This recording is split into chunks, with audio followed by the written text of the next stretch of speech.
3, 2, 1. Haven't touched you yet, Frank. This is what I thought living in LA was going to be like. Ray Donovan. So what are you up to now, Ray? Warning. May I have your attention? At the sound of the bell, any and all punches, including jabs, hooks, and uppercuts, will be legal for 12 continuous rounds. What a flurry by Garcia! Danny Garcia is back to purge the welterweight division. Plus, Jarrett Hurd returns to strike fear inside the ring. On Showtime.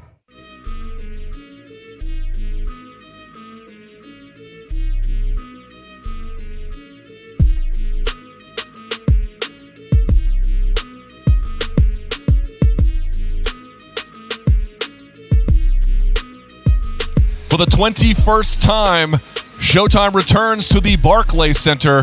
Welcome, everyone. My name is Luke Thomas. This is Brian Campbell. This is Showtime Championship Boxing Countdown, getting you ready for not one, not two, not three, 6 fights tonight. 3 on the prelim card, and of course 3 on our main card, which kicks off on Showtime at 9 p.m. Eastern, 6 p.m. in the West. If you're looking for a free trial of Showtime, all your details, Showtime.com. All right, Brian Campbell, let's get the folks ready for our main event here if we can to start the program. We have Danny Garcia returning to the Barclays Center, a place he has done a lot of work. I believe this is his 8th fight here against Ivan Redkach.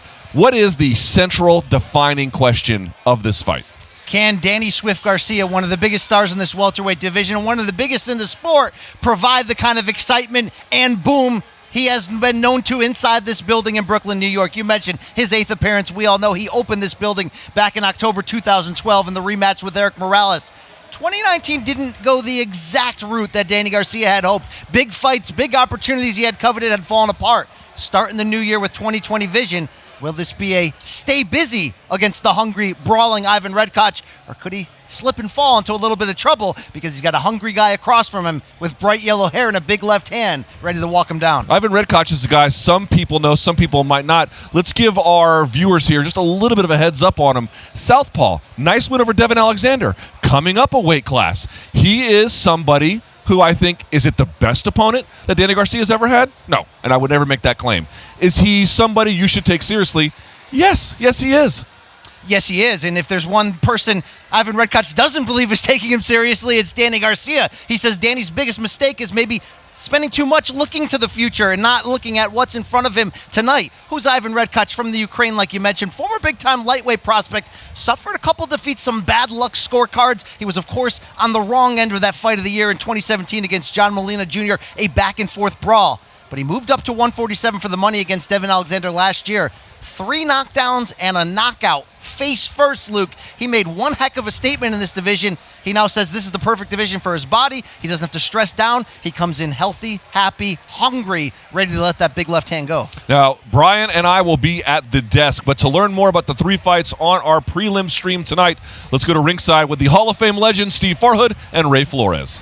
Thank you very much, Luke and Brian, the host of Morning Combat every single Monday, and Showtime's social media pages alongside the Hall of Famer Steve Farhood. Happy New Year, everybody, as we kick off 2020 here on Countdown Live. Steve, tonight you hear about New Year, New Me. Well, when it comes to boxing, new prospects, we have 3 talented guys, and we start off with Lorenzo Simpson, 20 years of age, out of the Baltimore area. Lorenzo Simpson, I believe, Ray, could have probably made the 2020 U.S. Olympic team. This is an outstanding prospect from Baltimore. He's buddies with Gervonta Davis. He sparred dozens and hundreds of rounds with Gervonta Davis. He's thought of as one of the better young prospects. It's very early in the game. He's 19 or 20 years old. And I can't wait to see him because this could be the future. Baltimore's produced a lot of good young fighters in the last few years. And speaking of the future being bright, you look at Keyshawn Williams, who's 22 years of age. He has his biggest challenge to date against Gaku Takahashi. Also, Patrick Harris, 25 years of age, undefeated. He's in action as he collides against Clay Burns. So we are going to see these young prospects, how they start off 2020, and if they can get to that next level of being contenders. Can't wait to see it. You know, we're in Brooklyn, but this show, at least our part of the show, Ray, has a distinctive Washington, Baltimore feel to it. All the three fighters, the A side of the matchups, all from that part of the country. But that's a breeding ground for really, really good prospects. Well, it's a great way to start off the year to see these young up-and-coming fighters if they can continue in their upward progression in the sport. Right now, we'll send it back upstairs here at Barclays Center to Luke and Brian. Thank you so much, gentlemen. All right, Brian, we had mentioned something, at least I did, before we threw it to Ray and Steve, namely Garcia sometimes has a bit of a reputation for maybe soft-pedaling some of the fights, but in 17 fights, he's faced 13 world titleists. He's 11-2 in those 13, and the two he lost to, Thurman and Porter. and by the way, just barely. And by the way, you flip a couple of rounds in those fights, and he wins them both. Is it just the ghost of Rod Salka haunting Danny Garcia? Is there anything to some of the reputation he might have? Yeah, fans will for whatever reason not forgive that 2014 bout. Look, it was a stay busy fight. Fighters have that, but Danny Garcia built his reputation of being one of the biggest stars in the sport by fighting the best. He didn't come up as much of a prize starlet on the rise as many of these bright young prospects. He had to go in there as the underdog against Amir Khan, against Lucas Matisse, and win those fights. You look since his move up to welterweight, good Lord, you mentioned it. He fought Keith Thurman. He fought Sean Porter. He fought Brandon Rios. He's been in there against some of the biggest names. You can put cherries on his Instagram all you want. But when we talk about what he didn't get last year, he thought he was in line for Keith Thurman over the summer. He thought he was going to get a first pay-per-view opportunity against Mikey Garcia. Those fell apart. He thought he was going to face Errol Spence Jr. tonight. That, unfortunately, fell apart with Spence's accident. But he knows for him to make that pay-per-view debut later this year, yes, we're using words like Spence and Pacquiao, but he cannot get there unless he goes in there and handles the business here in Brooklyn. And Luke, I don't know if it's coincidence, but some of the biggest fights in the welterweight division over the past 4 or 5 years, they've taken place in this building, and they've involved the likes of Thurman, Porter, Danny Garcia, Paulie Malignaggi, usually against each other. I think we can see those same kind of fireworks tonight. 2 more points I would make. Number one, if you watch MMA at all, certainly UFC, fighters who are A-side, former world titleists, they don't get tune-up fights. It actually benefits a fighter long-term to get them, so that's one thing to consider. 2, Ivan Redkach is probably delighted for the opportunity to face Danny Garcia in the main event here on Showtime. So in both ways you can look at it, there's a lot of winners here potentially, although it's a zero-sum game, obviously, once the bell rings. Now, that takes us to our co-main event, if we can, Brian Campbell. DC's own Jared, the second Swift, by the way. Swift Hurd. I think they should fight each other for the nickname. That's just me, the matchmaker here. Well, you know what? Jared Hurd is an enormous junior middleweight. So he returns, by the way, as I mentioned, junior middleweight fight, although contracted at 156 pounds, taking on Francisco Santana. This is his first fight since losing to J-Rock at home. Redskins ambassador, live television, was expected to win, and J-Rock goes and beats him. He has hit a big reset button on his career. Changed training locations, changed trainer, changed his haircut, Brian Moved Campbell. out of his parents' house, Luke. I mean, can you say any more about it? So I'll say this. Do you like the reset? Did you think he needed to make one? I love it. You can only take so much from hearing a fighter talk and talk about, I've turned everything around, I've got a newfound confidence.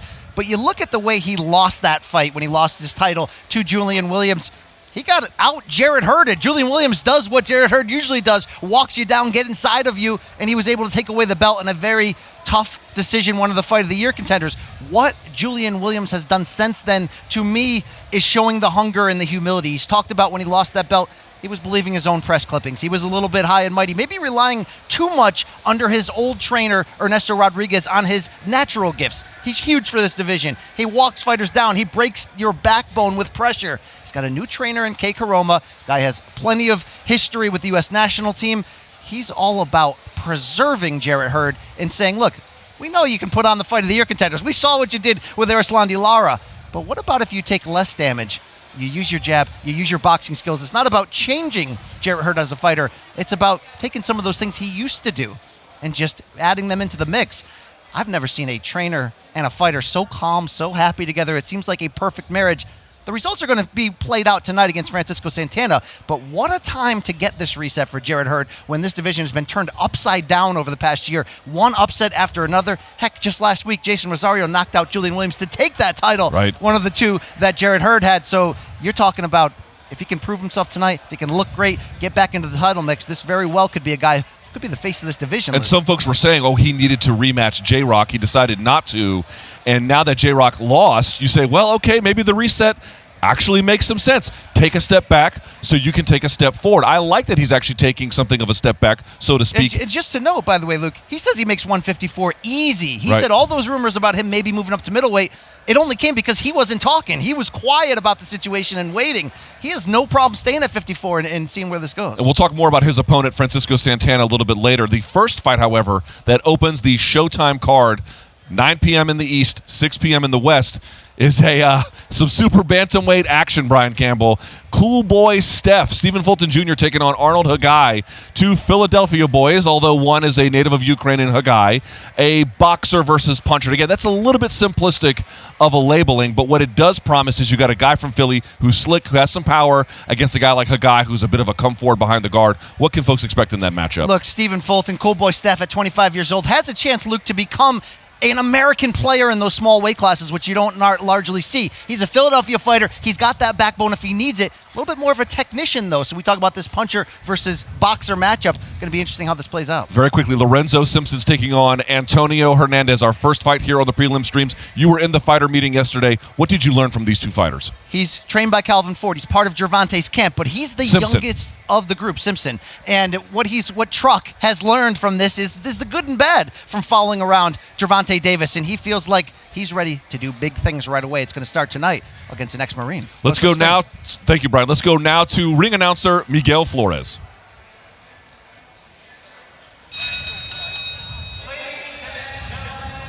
To the Barclays Center here in Brooklyn, New York, as Premier Boxing Champions presents Showtime Championship Boxing Countdown.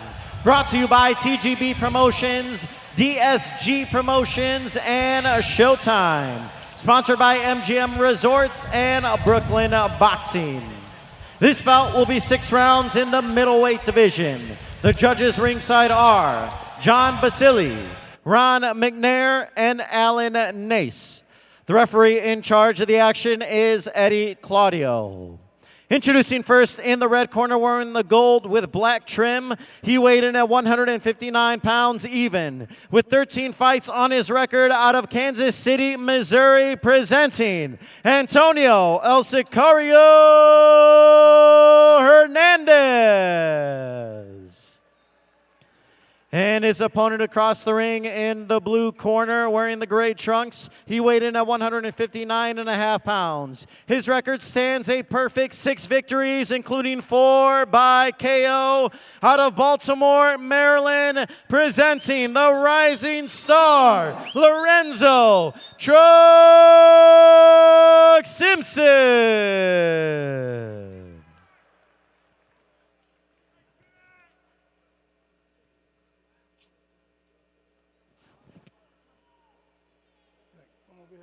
Lorenzo. All right, gentlemen, explain the rules in the dressing room. I'm going to allow blows to the seam of the trunks, okay? Remember what I told you? Keep it fair and clean. Touch up if you want to, back to your corners. Connie, John.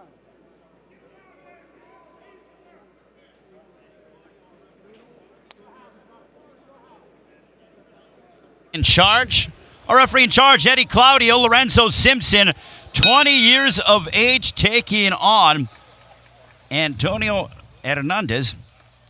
As we go ahead and see that Lorenzo Simpson is a southpaw, Steve. 20 years of age, 6-0, 4 wins coming by way of knockout. High expectations for the young standout out of Baltimore. Trains under the guidance of Calvin Ford, who incidentally happens to be the lead trainer for Gervonta Davis. We saw Gervonta to close out the year just under a month ago down in Atlanta as he defeated Yuriokis Gamboa here on Showtime. And what you see, Ray, about Simpson, first of all, he's a southpaw, but watching him on tape, he has a great jab, and you're seeing it now. He's very calm and poised for a 19-year-old. You know, he's fighting guys that he should beat at this point in his career. You think he might be a little over-anxious to take them out. He's not. He's a very patient fighter. A good puncher, but more of a boxer in terms of mentality. Well, and for Hernandez, this is the 7th undefeated fighter that he has put his skills up against. And for Lorenzo Simpson, it's going to be interesting to see how he does against someone who's been in there against undefeated fighters and if he can put him away early. So there is such a thing as style points, especially as a young prospect. Yeah, and you just saw something very mature by Simpson. He threw a very hard left to the midsection, which is something that young fighters sometimes forget or neglect to do. Also, Steve, with Lorenzo Simpson is that he has such a large social media following. He has close to 67,000 followers on Instagram, and, he says he's very proud of where he's from in the Baltimore area, and Gervonta Davis obviously leading that charge. Yeah, it's an interesting thing. It's sort of a double-edged sword because in talking to Malik Hawkins, another young fighter from the Gervonta Davis stable, and also talking to Lorenzo Simpson, they're very appreciative of the opportunities that being associated with Gervonta give them, but they also want to make their own names. They don't want to be forever linked to them or forever linked to their cards where they're always on the, underneath Gervonta. So this is a good chance with this streaming exposure for Lorenzo Simpson to make a name. He's promotionally a free agent, by the way, Ray, and every promoter in boxing, according to his people, have been after him to sign with them, but so far he's kept himself independent. Well, I mean, look, he has a very good look. He's 6-0, 4 wins coming by way of knockout. We're seeing some good defense, at least as Hernandez threw some punches, and good job by Simpson to evade them. And everything with Simpson comes off the jab. Yeah, he's tall, not necessarily taller than his opponent tonight, but he's rangy, and he seems to understand distance pretty well because he's using that jab to its ultimate effect. Final moments of the first round. That concludes the first.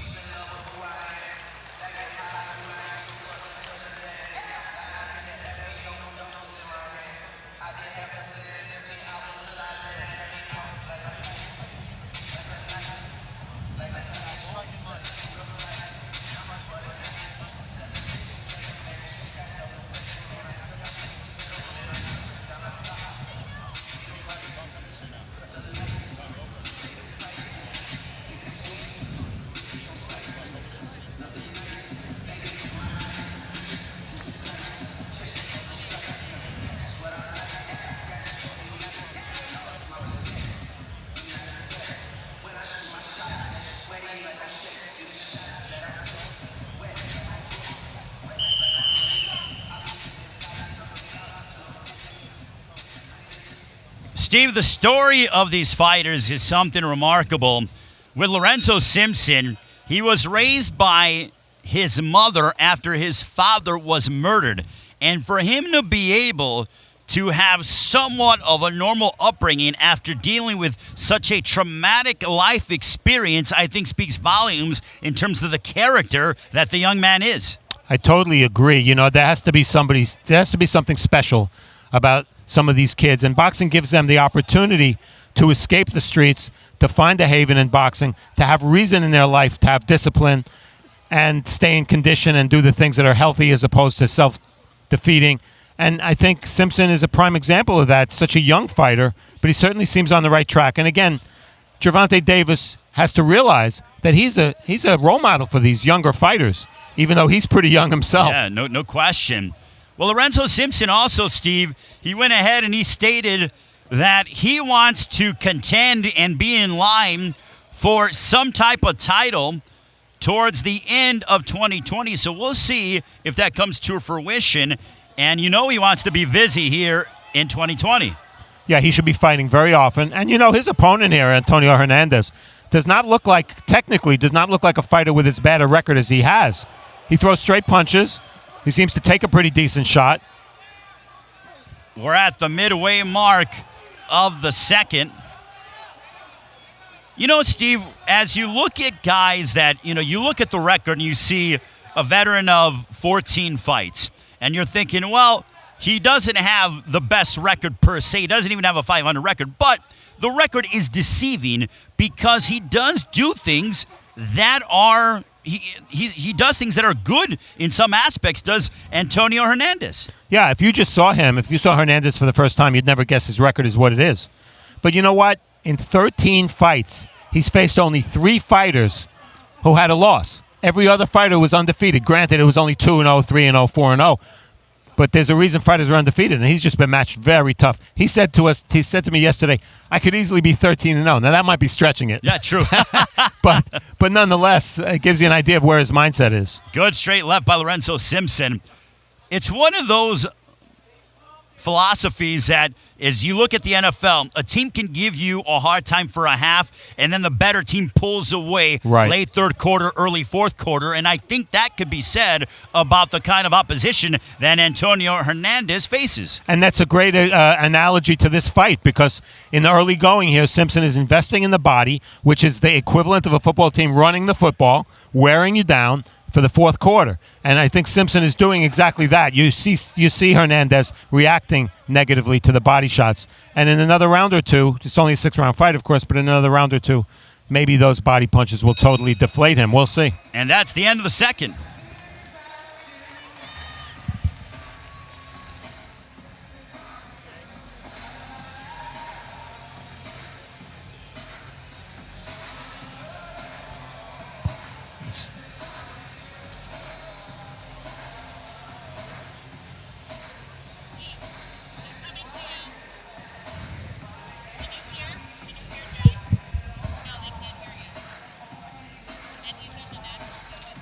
Take a look at some of this action, Steve, as you take a look at the jabbing from Lorenzo Simpson, but Hernandez certainly there and firing back as well.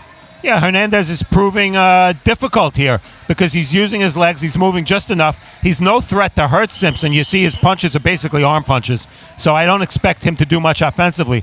But he's providing a little bit of resistance, and of course, you know, if Simpson knocks this guy out in 30 seconds, what does it really mean? What does it prove? True. Nothing. So he's getting a little work done, and that's good. And after only 6 fights for Simpson, you don't expect him to struggle.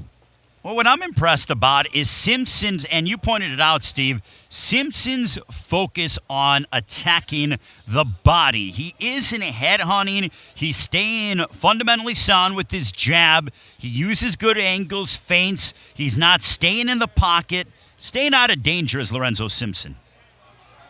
Yeah, he's fighting this fight at the range that he wants to. And Hernandez's style is forcing Simpson to be aggressive and come forward. He's not doing it all the time, but if he wants to make the fight, he's the one that has to come forward. Well, 5 victories for Lorenzo Simpson in 2019. Looking to start off a busy 2020. And you hear Calvin Ford, who is telling Lorenzo Simpson step to him. He wants him to be a little bit more aggressive and put the foot on the gas. Watch the way. There's a big left hand. There's a big straight left that connected for Simpson. And a left to the body by Simpson. Simpson's keeping his, Hernandez is keeping his right glove up. He brings it down, he brings it up. There you see, when he thinks Simpson's going to punch, he brings it high. Simpson should drill a right hook to the body. It's there all day. There's a straight left right on the chin of Hernandez. Lorenzo Simpson won many national titles as an amateur, had quite a bit of buzz about him, and even still as a young professional. And, Steve, it's great to be able to see a right hook that connected for Simpson, the development of a young fighter, because to have this platform and to see a fighter when they haven't even cracked double digits, I think is very important for them.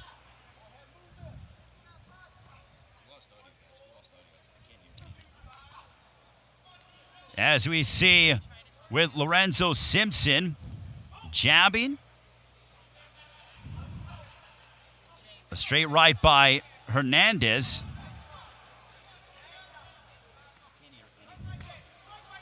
Right hook to the body. I think what Simpson needs to do here is step forward a little bit more. That will give him the range to land some shots to the body where he's been most effective. There's a big right hook upstairs, caught Hernandez, and he didn't like that too much, and Simpson comes forward. Now shots to the body. Can Simpson now start to take over as Hernandez is retreating? And once again, Ray, not to make the same point again and again, but isn't Hernandez giving us a lot more resistance that we would think from a fighter who's 210-1? It's remarkable. He's hanging in there, and he's fighting back. He is, as we like to say, a cagey veteran as we're halfway home. Very very, very faintly, but I don't hear any ambient sound at all.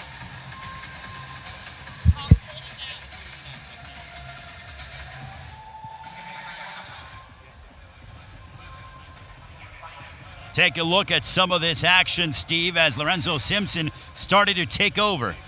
And you see Simpson, as you pointed out earlier, Ray, he's defensively responsible too. He moves his head, he bends at the knees to slip punches.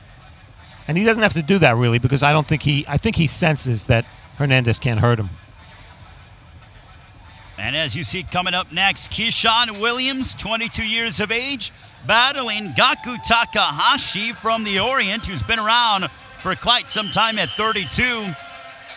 And I'm curious to see how long Hernandez is going to last, Steve, because he's starting to slow down, and this young man, Lorenzo Simpson, is starting to take over. Well, Simpson's won every round so far, and I anticipate he will continue to do so. And going back, as we are just over a week away from the Super Bowl, but it's like, all right, now let's blow these guys out by 14-17 and warm up the bus and let's go home. I think that's what Lorenzo Simpson might be thinking because his skills are clearly far superior than Hernandez. Exactly right. And I think that the length of this fight will be determined by how much Simpson's able to get to the body. But it might be time to continue the football analogy. A little play action pass here and go deep. Yeah. It's time. Time to with the backbreaker. Exactly. You know, the Patrick Mahomes to Tyreek Hill. You know, sounds like a man who likes the Chiefs next week. Well, hey, you know, just saying. Maybe a few pennies will be put on that one, but that's neither here nor there. But we're here at Barclays Center. Don't forget later tonight, Danny Garcia, Ivan Redkach. Hey, you know, a division that is absolutely stacked in boxing, Steve, the welterweight division, obviously the glamour division in boxing, and Danny Garcia front and center here tonight on Showtime. Well, we've seen Danny here at Barclays so many times. This will be his 8th time, and he's scored some sensational knockouts in his career. He's a big puncher when he can land. He's not always the busiest fighter. And Redkach is going to be very aggressive. Ivan Redkach, one of the more exciting pure fighters. He's been on Showtime a couple of times on the ShowBox series. He lost to Tevin Farmer on Showtime Extreme. He's been very exciting, and for that reason, it's one of those classic fights of which you say it's going to be very exciting as long as it lasts. That's very true. And again, last week we saw an upset with Jason Rosario against Julian Williams. Now, I'm not saying that Ivan Redkach is Jason Rosario, but you can never count out a prize fighter, and that's what makes this so compelling tonight. Especially a puncher. Redkach is a pretty good puncher. We'll see how he does at welterweight. It'll be only his 2nd fight ever at welterweight, so he's moving up. Danny Garcia, of course, was also a smaller fighter once also. He was at 140 for a few years, won a world title, or 2 world titles at that weight. So it's an interesting matchup because you know Redkach is going to be aggressive. He can't be anything else. And Danny Garcia might try to box a little bit more than we're used to seeing him do in this fight because of whom he's fighting. And it's one of those things that, from a name standpoint, Danny Garcia has fought the likes of the Keith Thurmans of the world, the Sean Porters, which you've seen here on Showtime. Is he going to be able to mentally gear up for Ivan Redkach? I've never seen any reason to think that Danny Garcia takes any fights for granted. He's had tune-ups along the way, Rod Salka here, other fighters. The only fight Granados, right, who he blew out. I mean, he stopped Granados. I think the only fighter ever to stop Granados. Yes. So Danny Garcia is pretty grounded and pretty focused, I believe. And I don't think he's going to take Redkach lightly at all. Oh, and Lorenzo Simpson isn't taking Hernandez lightly as he is in control through 4. And alongside the Hall of Famer, Steve Ford. Happy New Year, everybody. Steve, so far through 4 rounds, how would you assess what you've seen out of Lorenzo Simpson? I think good, but I'd like to see more. And what I mean more is he needs to be a little bit more aggressive. He's a fighter who's clearly more comfortable at range, keeping a little bit of a distance, using that jab, which is his best weapon. But he's in with a guy. The only way he's going to stop this guy, it seems at this point, Ray, anyway, is soften him up to the body and then go to the head and take him out. Hernandez, for his part, 13 fights, a record of 2-10-1, but he's only been stopped 3 times, so it's not a given that he's going to go. And also coming up next, you have Keeshond Williams in action against Gaku Takahashi, also Patrick Harris. These young fighters, they aren't even in their mid-20s, Steve, and we are seeing them here tonight at Barclays Center. Curious to see if they can continue and make that next step. That is the focus with these young guys. You want to see them face some adversity at some point in their careers, preferably not too early. You don't want to have to show that you can handle adversity after 5 fights or anything like that. But that's ultimately what you're looking for in prospects. And it's so much fun, Ray, to watch prospects. We've both seen so many of them, calling fights ringside.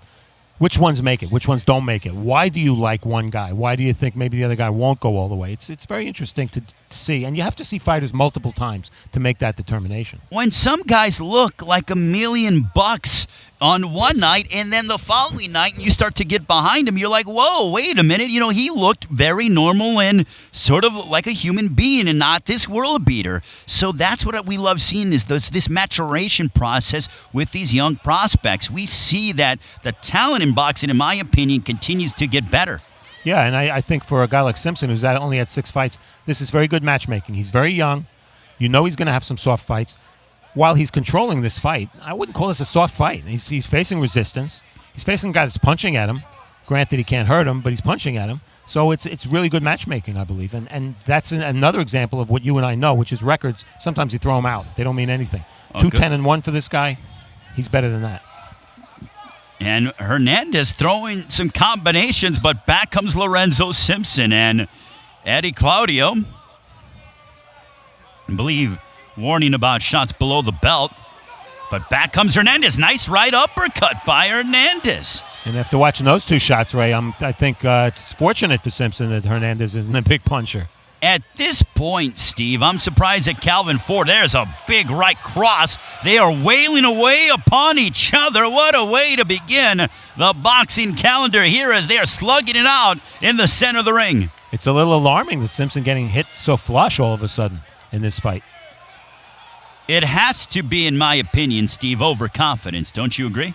Well, I do think that he'd be a little more defensively careful if he thought his opponent could hurt him. But he's clearly tasted Hernandez's best shots. And when he's taking these shots flush, he's walking right through them. But that still doesn't mean he should be taking those shots. No, very true. Simpson, though, in total control, and he gets clobbered with the left going backwards. And dare I even say that maybe Hernandez might be winning this round? I think you definitely could say that. Sure. It is still Lorenzo Simpson who is in control from the Baltimore area, training under Calvin Ford. I know Gervonta Davis has got his eye on this one, the stablemate of his.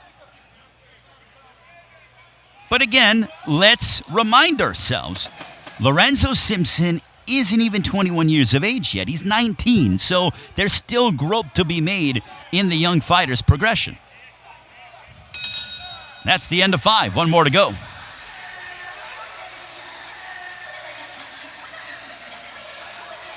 And I'm going to be very interested to see what happens in this 6th and final round, because that was a round, the 5th was a round where Lorenzo Simpson didn't look very good. Got hit way more than he did in any of the previous rounds combined.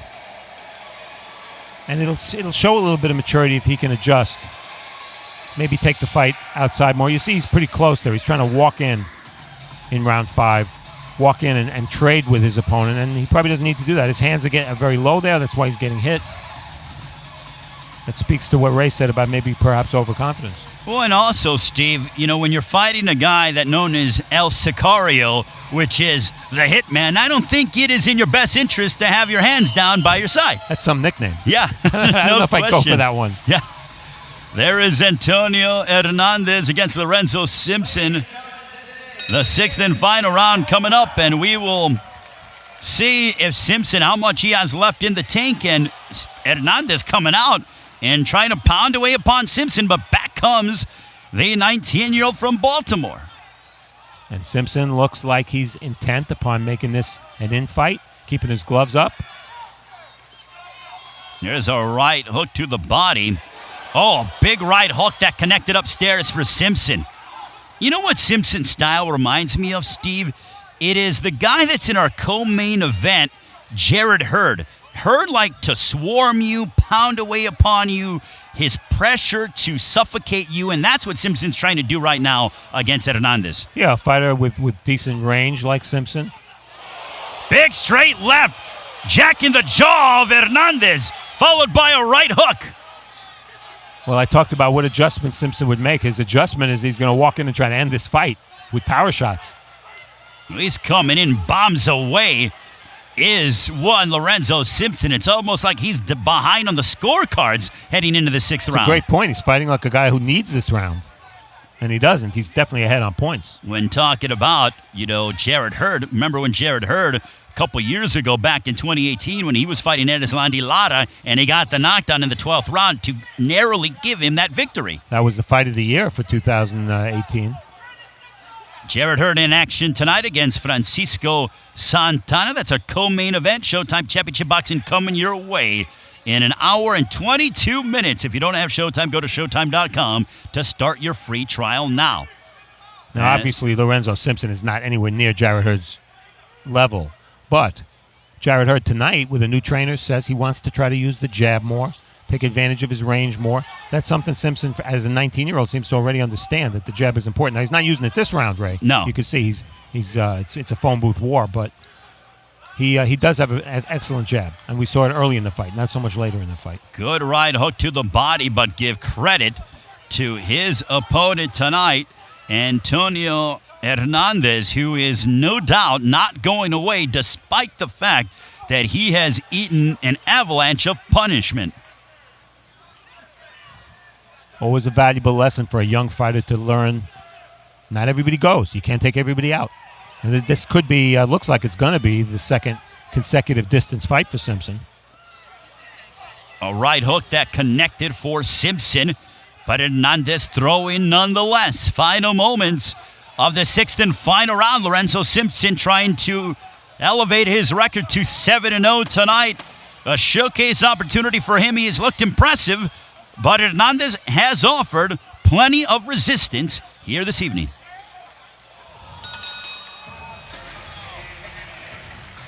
And that is the end of the fight. Steve, what was your impression of the young 19-year-old from Baltimore? He did some things really well. He pounded the body when he had the opportunity. Early in the fight, he used his jab. I'd like to have seen that more. A good learning fight. That's the most important thing for a 19-year-old fighter.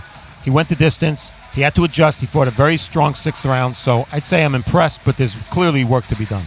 When people look at a young fighter, how they are doing with these kind of fights, and they either overanalyze or they sort of poo-poo the performance, my reaction is relax. Yeah. The kid has skills and he's undefeated still. Well, he was the number one rated amateur at his weight in the United States a short time ago. So clearly he has skills.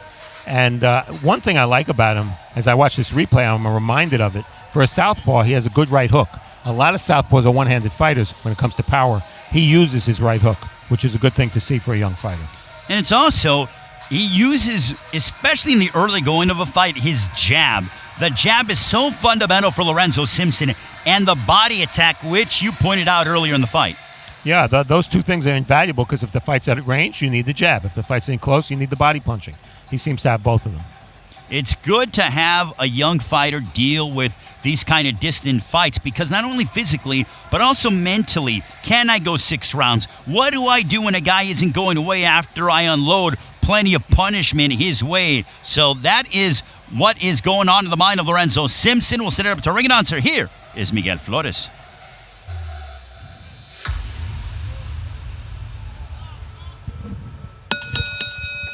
Ladies and gentlemen, after 6 rounds of action, we go to the judges' scorecards.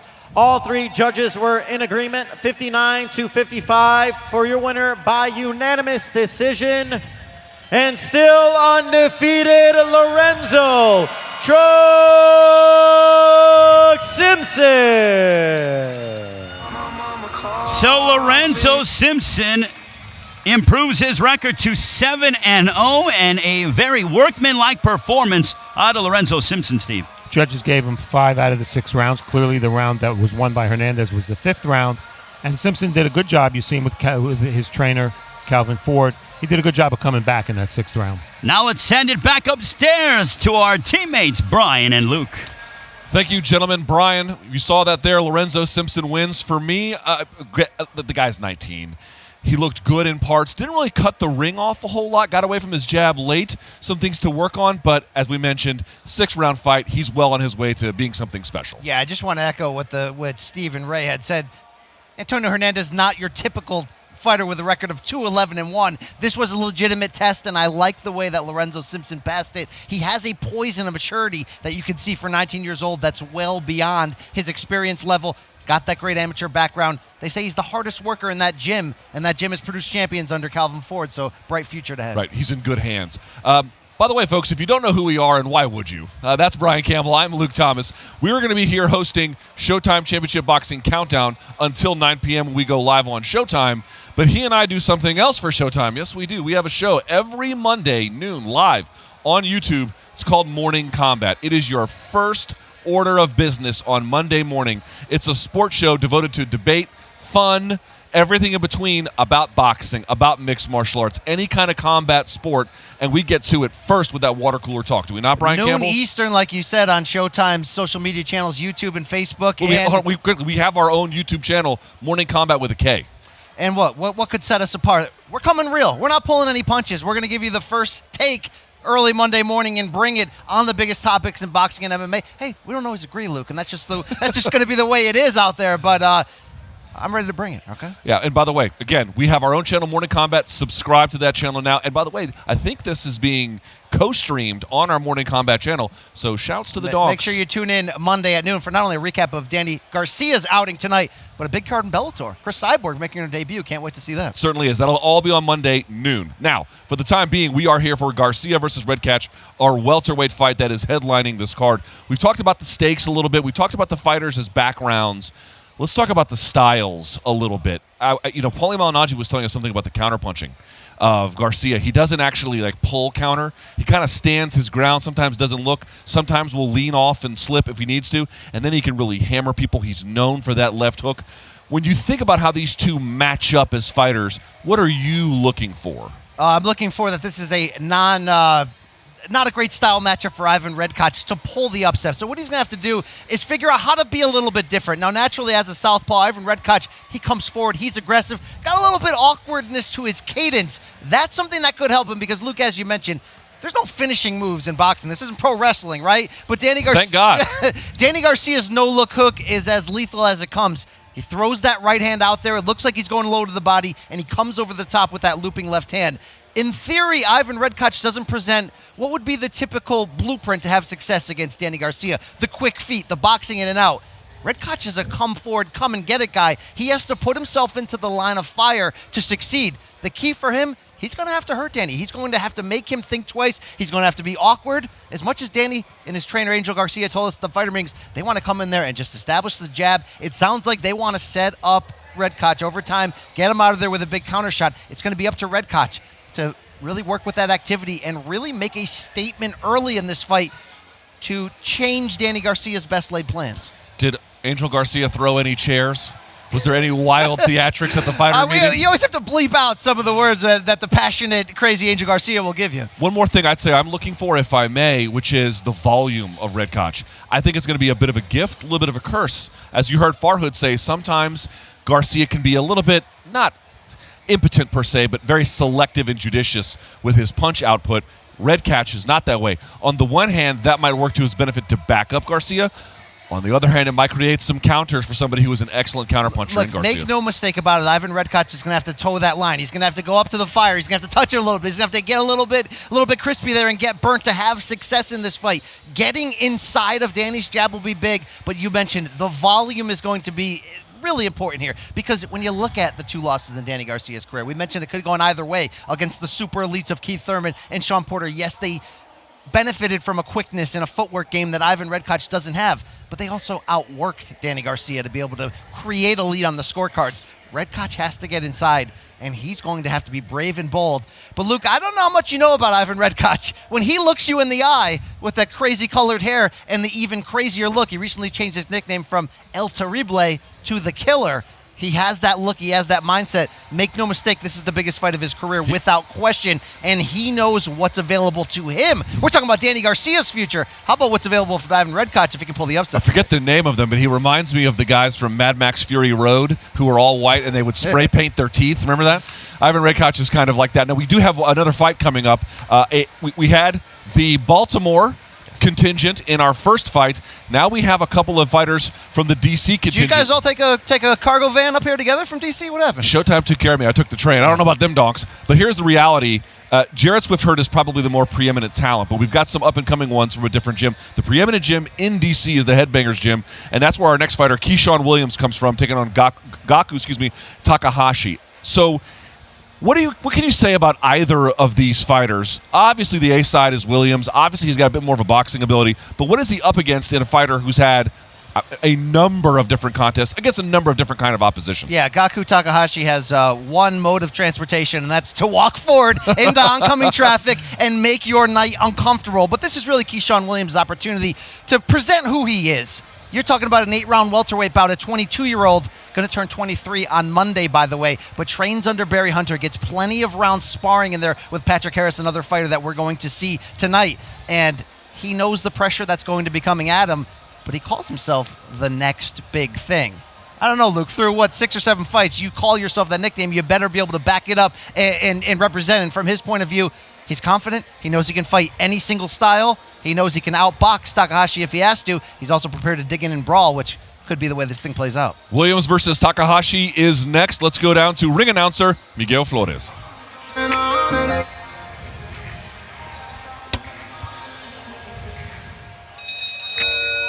Ladies and gentlemen, the action continues on Showtime Championship Boxing Countdown as Premier Boxing Champions now present 8 rounds in the welterweight division. Brought to you by TGB Promotions, DSG Promotions, and Showtime. Sponsored by MGM Resorts and Brooklyn Boxing. The judges ringside are John Basili, Ken Ezzo, and Robin Taylor. The referee in charge of the action is Sade Murdahl. Introducing first in the red corner, wearing the black trunks, he weighed in at 147.2 pounds. With 16 victories, including 8 by knockout, opposite of 10 defeats and 1 draw. Out of Yokohama, Japan, presenting Gaku Kamikaze Takahashi. And his opponent across the ring in the blue corner, wearing the red trunks with black trim. He weighed in at an even 150 pounds. His record, 6 victories, including 2 by KO, opposite of no defeats and just 1 draw. From District Heights, Maryland, presenting the next big thing, Keeshond Williams.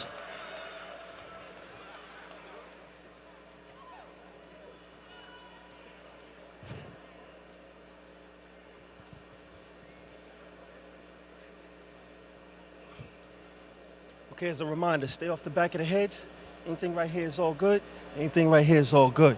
Obey the commands at all times. Protect yourselves at all times. When I call for the break, give me a clean break. Now, as a sign of respect, touch gloves. Let's get down to business.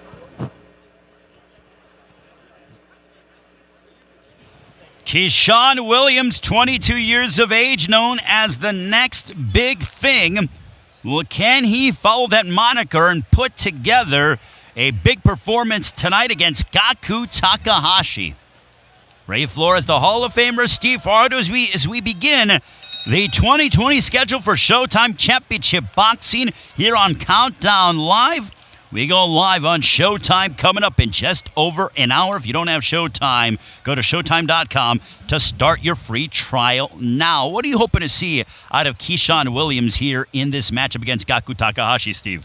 Well, Ray, I'm going to begin by saying I'm a little surprised that Williams is fighting Takahashi at this point in his career. He's only had 7 fights, Williams, 6-0-1.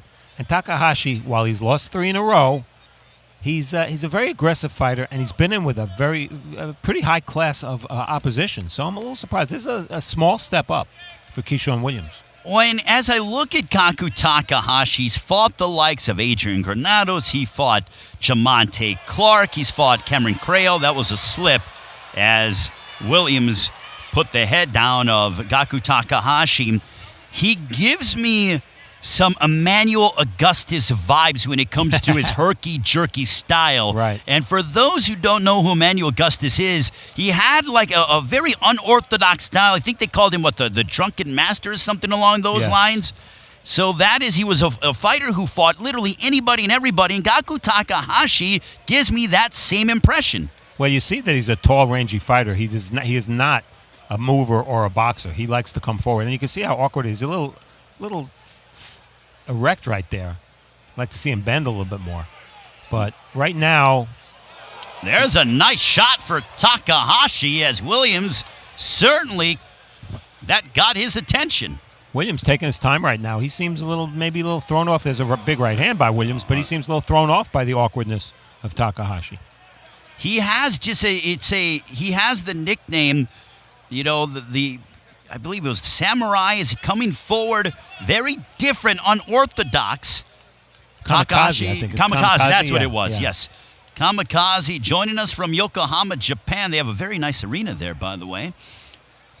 But for Keeshond Williams, 22 years of age, obviously trains out of the Headbangers Gym under Barry Hunter, who used to be the lead trainer of the now retired Lamont Peterson. We saw Lamont Peterson on Showtime Championship Boxing many, many times. So you know he's going to be in condition. You know he'll be ready to go. And you know he's going to have solid fundamentals. And he's showing a lot of patience right now against an awkward fighter. And we talk about Takahashi. Yeah, he's lost 3 in a row. I think 4 out of his last 5. About 4 years ago, he fought a fighter named Kim Paulson from Denmark who had a record of like 24-3. Not only did he knock him out, he broke his jaw in 2 rounds. So this guy can be somewhat dangerous. Well, and at 32 years of age, it is still, 32 isn't necessarily old per se. It's not breathing from the fountain of youth, but still. Yeah, I agree with you. He's had 27 fights, which is that's a big step up for someone like Williams who's still a novice. Straight left as Williams swarming Takahashi to conclude the round. Ray Flores alongside the Hall of Famer Steve Farhad ringside here at Barclays Center. Through one, Steve, I think this is a very unique matchup because from a style standpoint. Well, that's what it's all about. Your first 10, your first 15 fights when you're a prospect, you want to face a lot of different styles. Your trainer, your manager, that's their job to pick guys that you're going to learn from. And I don't think Keyshawn has faced anybody with a style like Takahashi yet, because there's very few fighters who fight like Takahashi. Well, you and I, or at least from my perspective, I'm a gambling man. So I like the fact that they are taking a risk with Keeshond Williams. They could have moved him at a slower pace. I'm not saying this is a massive jump up, but it is a dangerous fight for him. Well, I'll tell you something that a lot of the viewers and boxing fans might find totally against how they think. I would make the argument, Ray, and I'll continue this point as the round starts. I'd make the argument that when you have a hot prospect, a legitimate prospect, mismatches are good. They're not bad, as long as they're in the first 10 fights or so. And the reason for that is you don't want 50-50 fights when you're developing a prospect. You can ruin a fighter psychologically. Theoretically, if he takes 6 50-50 fights, he's going to win 3 and lose 3. You don't want that from a prospect. You want him to be 10-0. So if you can get fights where you're 95% sure you're going to win, but you can learn something also because of the style of the opponent or because of the resistance of the opponent, that's good matchmaking. Yeah, you don't take a baby at 1 month old, throw him in the middle of the ocean and say, okay, go ahead and swim. Right. I mean, that just doesn't make any sense. And the same could be said for young fighters in their first 10 fights. Keeshond Williams trains out of the D.C. area. You know, the one thing I love about Barry Hunter and the Headbangers Gym, and we're going to see one of their pupils again coming up with Patrick Harris, is how disciplined they are. They have a very military mentality, old school way of training in that gym led by Barry Hunter. Well, Barry Hunter's a miracle, man. I mean, what he's done with the Peterson brothers is just remarkable. He deserves some kind of prize that much bigger than boxing could give him for what he's done for those kids. And you're right. He's a disciplinarian, and I think he teaches these fighters to be young men, not just young boxers. Well, it's always impressed me about Barry Hunter fighters, and Keeshond Williams is an example of that, is that the guys come in on weight, in shape, ready to go, and very rarely do they ever pull out of fights. A nice left hook for Williams against Takahashi. What you see with Takahashi is a lot of wasted movement. You know, he's very animated in his upper body. He's constantly flicking out that right jab, but not really throwing it. And right now he's backing up, and I think that's a bad sign because he's a fighter who pretty much is a face-first, come-forward guy. There's a nice straight right hand that found its destination for Williams as he follows it up with the jab, and now Williams is starting to open up. I think he's starting to gauge and find his rhythm. Under a minute to go in the second. Williams patient. You know, you're not going to see a lot of jabs from Williams because, as we know, it's very difficult to jab against a southpaw. Fighters have given me a myriad of reasons why it's so difficult to jab against a southpaw. It shouldn't seem like it's that difficult, but it is. Based on angles, and a lot of fighters tell me when they jab against a lefty, they feel like they're jabbing at his lead glove, not at him. So you're not going to see a lot of jabs from Williams, but he is landing that counter right hand he just missed with that one. Landing that kind of right hand enough to have control of the fight. Well, Williams is starting to gauge the timing of Takahashi. He's getting and settling into his rhythm, which is very important. Yeah, and very difficult against a fighter like Takahashi, who's so animated. It's almost like when he throws, as he's getting ready to throw, you have to throw the right hand so that you can beat him to the punch. As the second draws to a close. Takahashi taking some time to get back to the stool, by the way. Took a leisurely stroll.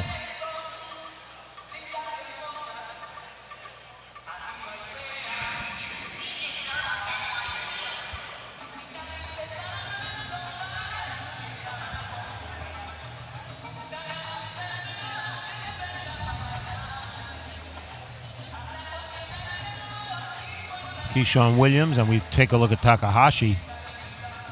Williams coming in at 150. That's a career high. I presume his intent is to make his name as a welterweight. Again, he's only 22 years old, where Takahashi is 32 years old. When Takahashi's already starting to, you're seeing his activity level has lessened. Williams is up. He looks very fresh, comfortable. Now it seems like the wheels are starting to turn in the favor of Williams. Keeshond Williams, 22 years of age. Coming up next, Patrick Harris, Clay Burns in our final matchup before we hit Showtime Championship Boxing in just over an hour. Danny Garcia in our main event against Ivan Redkach in the welterweight division. And Patrick Harris will be the A side of that matchup, an undefeated fighter, a stablemate of Williams. But the interesting story is Clay Burns. Clay third-degree Burns. How's that for a nickname? No, that is and you have a reason why he is known as third-degree Burns. Yes, we'll get into. We'll leave that as a tease, and we'll tell the fans about it when they get in the ring. Well, we'll see if Gaku Takahashi, if he stays in the pocket, if he's going to get burned by one Keyshawn Williams, because he's been eating that right hand in abundance, as you just saw. Williams just land another right. You know, you hear broadcasters and trainers all the time say, use your jab, you know, get off, throw punches. Well, Takahashi's not throwing that jab because if he does, he's going to get countered with that right hand every time. So he's being defensive in not using his jab. Well, I'm curious to see what he decides to do if he tries to attack the body if you're Takahashi, because at this point, Steve, I think that his upward movement is wasting quite a bit of energy, whereas on the opposite way with Keeshond Williams, he's very economical with his movement.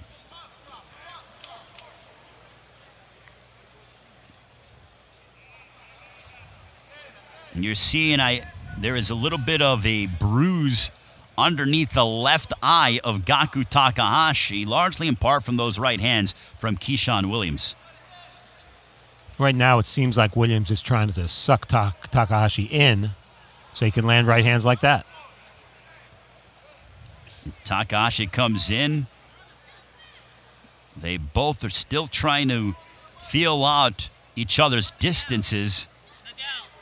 Has to be so difficult if you are a young 22-year-old to have someone throw as much as you can and give you these unorthodox looks, Steve. But again, it's a part of the maturation process in prize fighting. Yeah, styles. You want to see all different kind of styles when you're coming up. And not only is Takahashi a southpaw, but he's an awkward southpaw. It's kind of amazing a guy like this ever gets work because a lot of people will stay away from fighting him. Who needs it? There are other guys you can fight. I mean, it's the same way. It's like fighting a Cuban southpaw. It's like stay as disaster. far away from them as possible. You know, when you look at a guy like Erislandy Lara, you wonder how he ever got fights. Yeah, I mean, you don't want to deal with a Rubik's Cube that can move and punch. Exactly. As we are final moments, and that is the end of the third round. Keeshond Williams battling Gaku Takahashi, in control, though, Steve, through the first 3 rounds. Yeah, he's won the rounds. He's choosing not to attack and not to be reckless or try to get on the inside. He's taking his time. And, it's not a scintillating fight. It's not a scintillating performance, but that's largely because Takahashi's giving him so little to work with. Well, and also, Steve, as a young fighter, there are, when you're trying to make your name for yourself and crack double digits, you have to fight guys like this. You have to fight, in my opinion, a tough Mexican fighter. You have to fight a southpaw. You have to fight a mover. Things along those lines, a Colombian power puncher. Right. It's all a part of being baptized as a prize fighter in boxing. It's very hard for young fighters to remain patient. Sometimes it's hard for their management or their promoters to remain patient. What makes it more difficult today, Ray, is you have fighters like Lomachenko, fighters like Usyk, who come over here and they're ready to fight for world titles before they even fight a pro bout. That's unusual. For most fighters, even top prospects who have good amateur careers, when they're young, it takes a while. It takes, years. Well, I mean, even look at the 2012 Olympic team, the 2016 Olympic team. It is not an easy process to go from 0-0 to then being 12-0 and a world champion. That doesn't happen overnight. No, it doesn't happen overnight. It doesn't happen to that many fighters. The important thing, I think, is when you're a young fighter and developing. Oh, big shot by Williams. Takahashi got rattled, and now Williams going on the offensive. Big sledgehammer right hand, followed by a left. Takahashi in some trouble.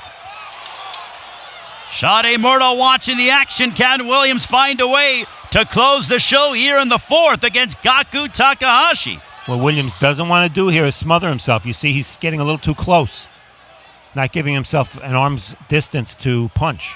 And with as wild, as erratic as Gaku Takahashi is, Williams must be very careful here on the inside. And what Williams did right is when he initially hurt Takahashi, he went to the body. But Takahashi comes forward, pops that jab. Looks like Takahashi is gaining some confidence, even though there is some blood streaming. It looks like a laceration on his left cheekbone. Well, a fight broke out, and I think Takahashi likes it. Yeah, that's what exactly. he's used to, right? It reminds me similar of Dominic Brazil, a guy, aside from the Wilder knockout that we saw last May here at Barclays Center. But Dominic Brazil needs to get hit a couple times, and then he's like, all right, I'm in a fight. Exactly. And it wakes him up, similar to Gaku Takahashi. Yeah, some fighters like to feel the power of the other fighter. Now, Takahashi's left eye's a mess now. But I'll tell you, he's never been down, or at least I should say he claims he's never been down, because I haven't seen all of his fights to confirm that. But he does have a good chin. I almost feel like Gaku Takahashi loves this kind of dealing with the adversity. It's like, okay, now I have my back against the wall. Let me fight better. Some guys fight better with adversity. Yeah, and he's faced adversity this round, and look who the at least inching forward the aggressor is. It's Takahashi. But still, Keeshond Williams in control and not deriving from his game plan.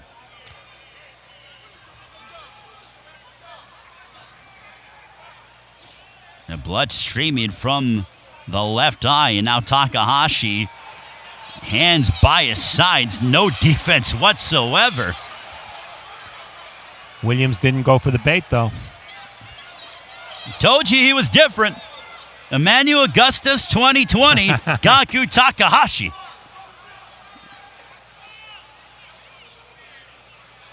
Nearing the end of the 4th.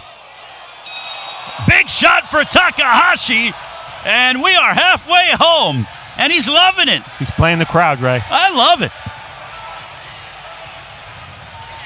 Are you not entertained? Because I certainly am. Now I am. After 3 or 4 pretty boring rounds, Takahashi made it exciting here, and Williams made it exciting by hurting him. Hey, don't forget, still have another matchup here on YouTube and Facebook, all for free. And also, if you don't have Showtime, what are you waiting for? You got 54 minutes to hook yourself up. Showtime.com to start your free trial. We have a triple header on tap. Stephen Fulton in action from West Philadelphia in our opening contest. Also, Jared Hurd back inside the ring at 154 against Francisco Santana. In the main event, Danny Garcia, former welterweight world champion, against Ivan Redkach. And the best part of this show for me, Ray? What's it's that? in Brooklyn. I get to be home in about 20 minutes after the show. You are a very, very lucky man, my friend. But I pay my dues. I go to Sloan, Iowa. I go to Miami, Oklahoma. You will be down in Alexandria, Louisiana next week. Shreveport. On Showbox. Shreveport. Yeah. So that'll be, hey, we're going south. It's the right direction to go. Now, I think there's an issue with the eye here. And now they are taking a look at it.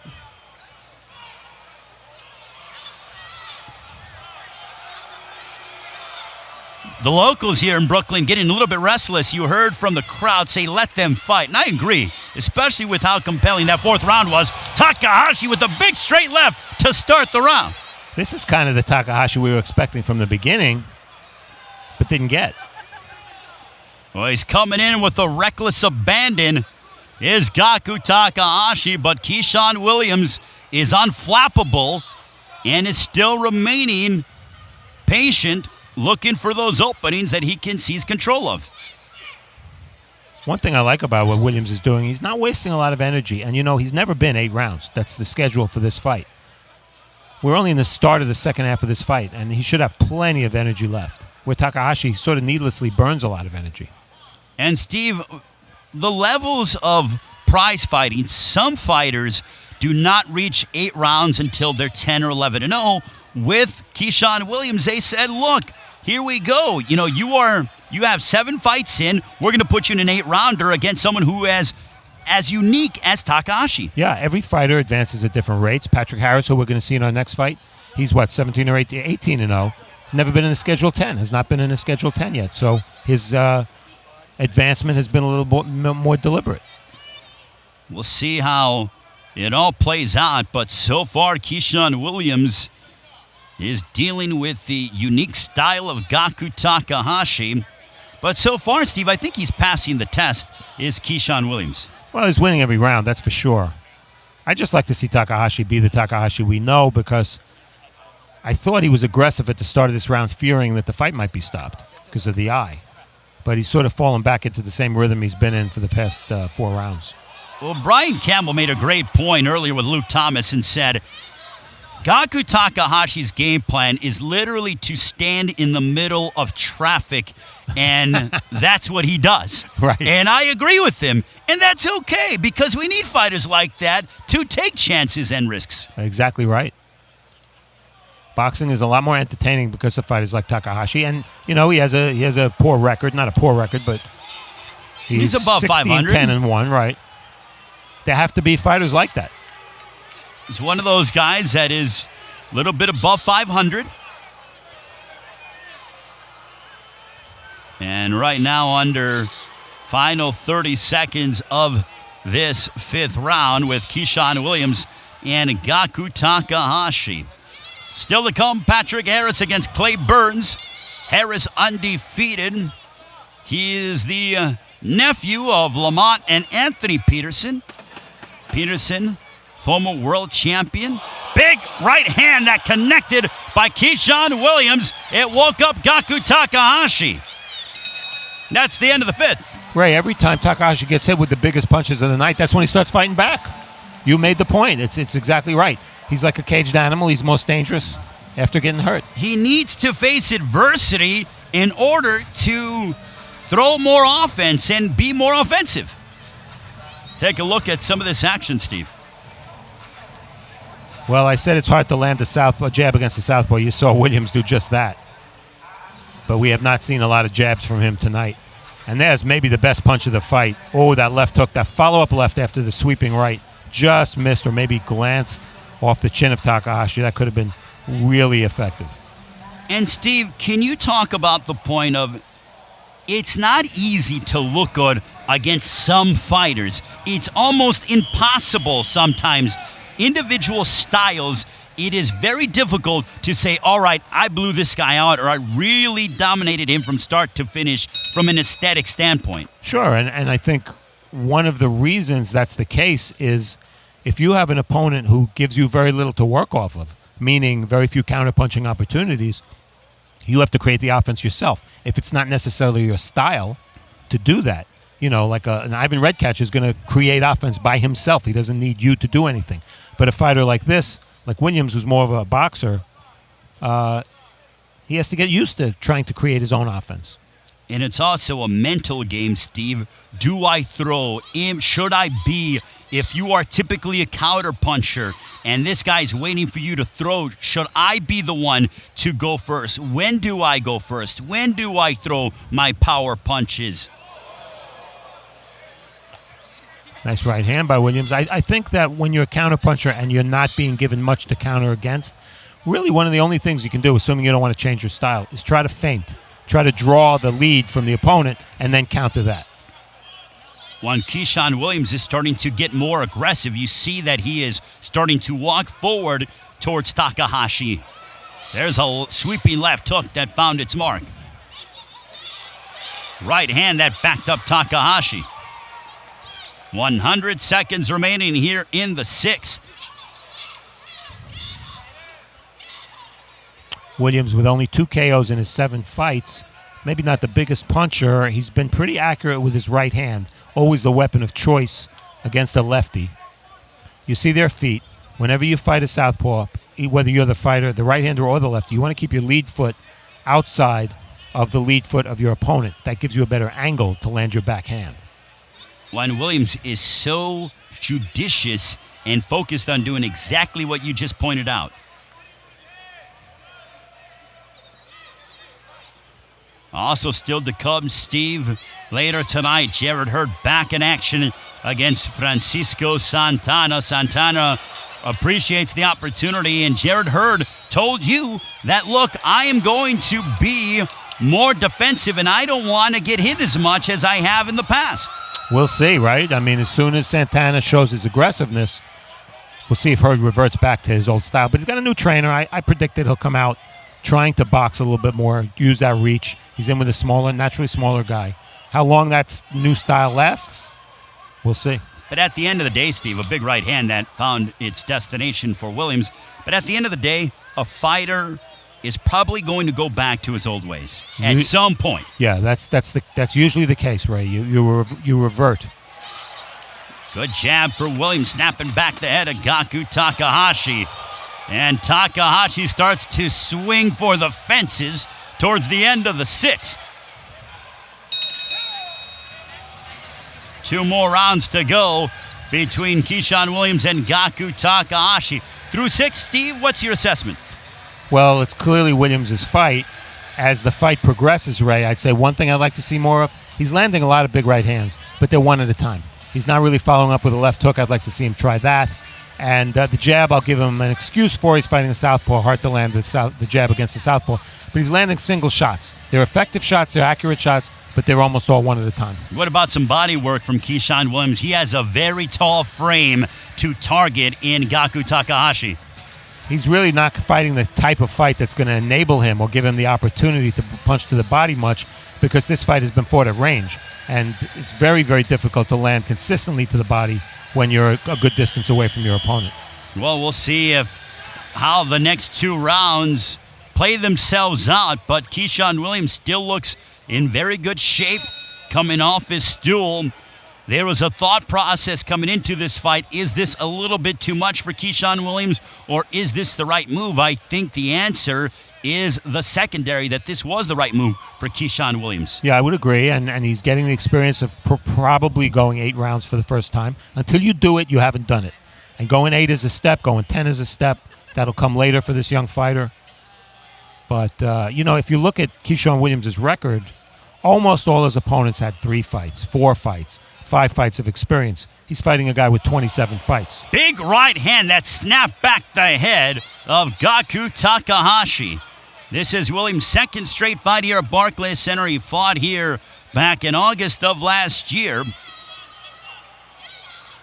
And for Keeshond Williams, assuming that the result holds true, his confidence, Steve, will likely grow from this.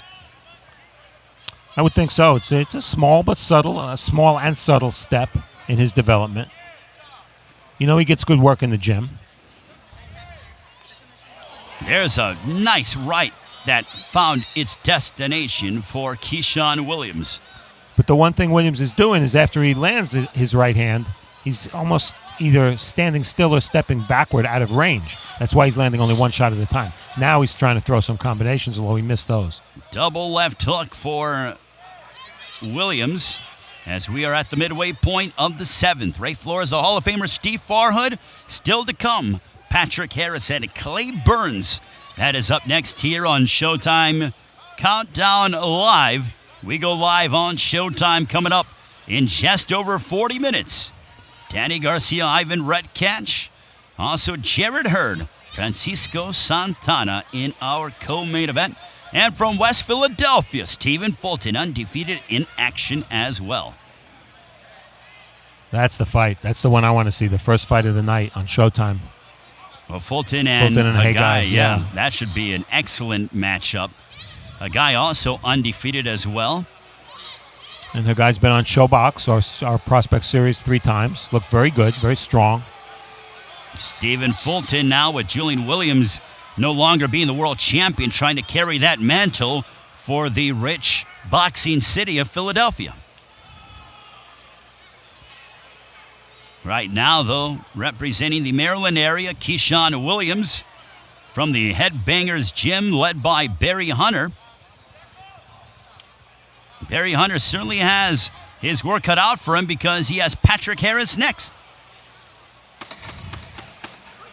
You know what I just thought about, Ray? What is that, Steve? If you're a punch counter, one of the CompuBox guys, do you count those Takahashi little baby shots as punches? I guess not, right? And that's the end of the 7th. That's something that I have to ask the Canobios from CompuBox. Bob Canobio going to be inducted, going to join you in the International Boxing Hall of Fame this year. Congrats to him. Congrats to Dan Goosen, former Hall of Fame promoter who passed away. Also Lou DiBella as well. Big right hand from Keeshond Williams. I mean, when Williams throws a punch, he throws a punch. When Takahashi, little baby moves with his punches. They're almost more feints than they are jabs. And he's been doing it all fight, and that's what I mean by wasted motion. And getting to your point, Steve, I'm going to have to ask the Canobios if they do count those punches from Takahashi. Yeah, what counts, what constitutes a punch? Put it this way, being a punch counter is a job that I would not want in this business. I tried it. Bobby Canobio years ago when CompuBox was young, brought over his equipment to my house, and I tried to do it, and I was dreadful. And he said to me, "Don't worry, it's your first time. No one's good at it the first time." Well, there was never a second time for me. Well, I think you are better suited being where you are, Steve. Obviously, the Hall of Famer alongside me here ringside. Final round between Keyshawn Williams and Gaku Takahashi, and Williams is pounding away on Takahashi to start the final round. And you're seeing combinations from Williams, something I had been critical of saying that he wasn't doing up to this point. But he's walking his man down now. And Gaku Takahashi looked like he just took a shower with as much as his hair is all messed up. And his eye is worse than that. Left eye. That has been from those right hands from the 22-year-old in Keeshond Williams. But Gaku Takahashi still in front of him, still moving, still feinting. You can't fall asleep at the wheel against a guy like Gaku Takahashi. There was a right that missed by Takahashi. They both exchanged in the center of the ring. Takahashi's a fighter who clearly was not taught fundamentals given the size he has and the range he has. Never really learned to use his feet properly to maximize his physical advantages. Well, I think that Gaku Takahashi can be labeled as an unorthodox brawler because he isn't a brawler, just your standard brawler. He's an unorthodox brawler in that aspect, Steve. Yeah, he's been that in spots tonight, and in other spots he's been very quiet. He's sort of making it easy for Williams right now. Well, Williams tattooed him with a couple of right hands as we are under a minute left here in the 8th. Big right hand stunned Takahashi. Buckled his knees and blood streaming from the left side of the face of Gaku Takahashi. Who knows? Maybe Williams would have gotten the stoppage had he done more body work, but you can't do body work when you land one shot and you step back. Well, it's what we pointed out a few rounds ago, Steve, is should he have made an emphasis on targeting the body. But still, Williams, despite dealing with the unique style of Takahashi, is looking impressive here this evening. Well, we'll see what the judges say, Ray, but I don't think Takahashi's won any rounds. There's a right hand stun Takahashi as we near the conclusion of this 8-round affair. Keeshond Williams looking impressive against the Japanese Gaku Takahashi. They both exchanged pleasantries to end the fight. Great learning experience for Keyshawn. Going 8 for the first time. Facing a southpaw for, I believe, the second time in his career. Passed the test, Yeah. Looked impressive, Yeah. Didn't get the knockout, but still looked impressive, didn't lose a round, or I didn't think he lost a round. Maybe he did on the judges' scorecards, but went out, handled business as he was supposed to. Yeah, this was by far the most experienced opponent of his career, so I think he did fine. And let's take a look and revisit some of the action. Watch the big shots he lands, and you see Williams stepping back. The left hook came from too far away. He may have to work on, and he got hit there with the left hand, but he may have to work on inside fighting a little bit more, just for when he needs it. A fight like tonight, maybe it would have been useful. And they are taking off the gloves of Keeshond Williams. What would you like to next see out of Keeshond Williams, Steve? The next move for Williams. Well, now he's had 8 pro fights. He's still a baby. He's been 8 rounds, so I don't think you want to go backward and go back to 6. Stay busy. Lots of fights this year. I think at this point in a fighter's career, when he fights in mid-January or late January, as this is, I think you want to fight maybe 5 times this year.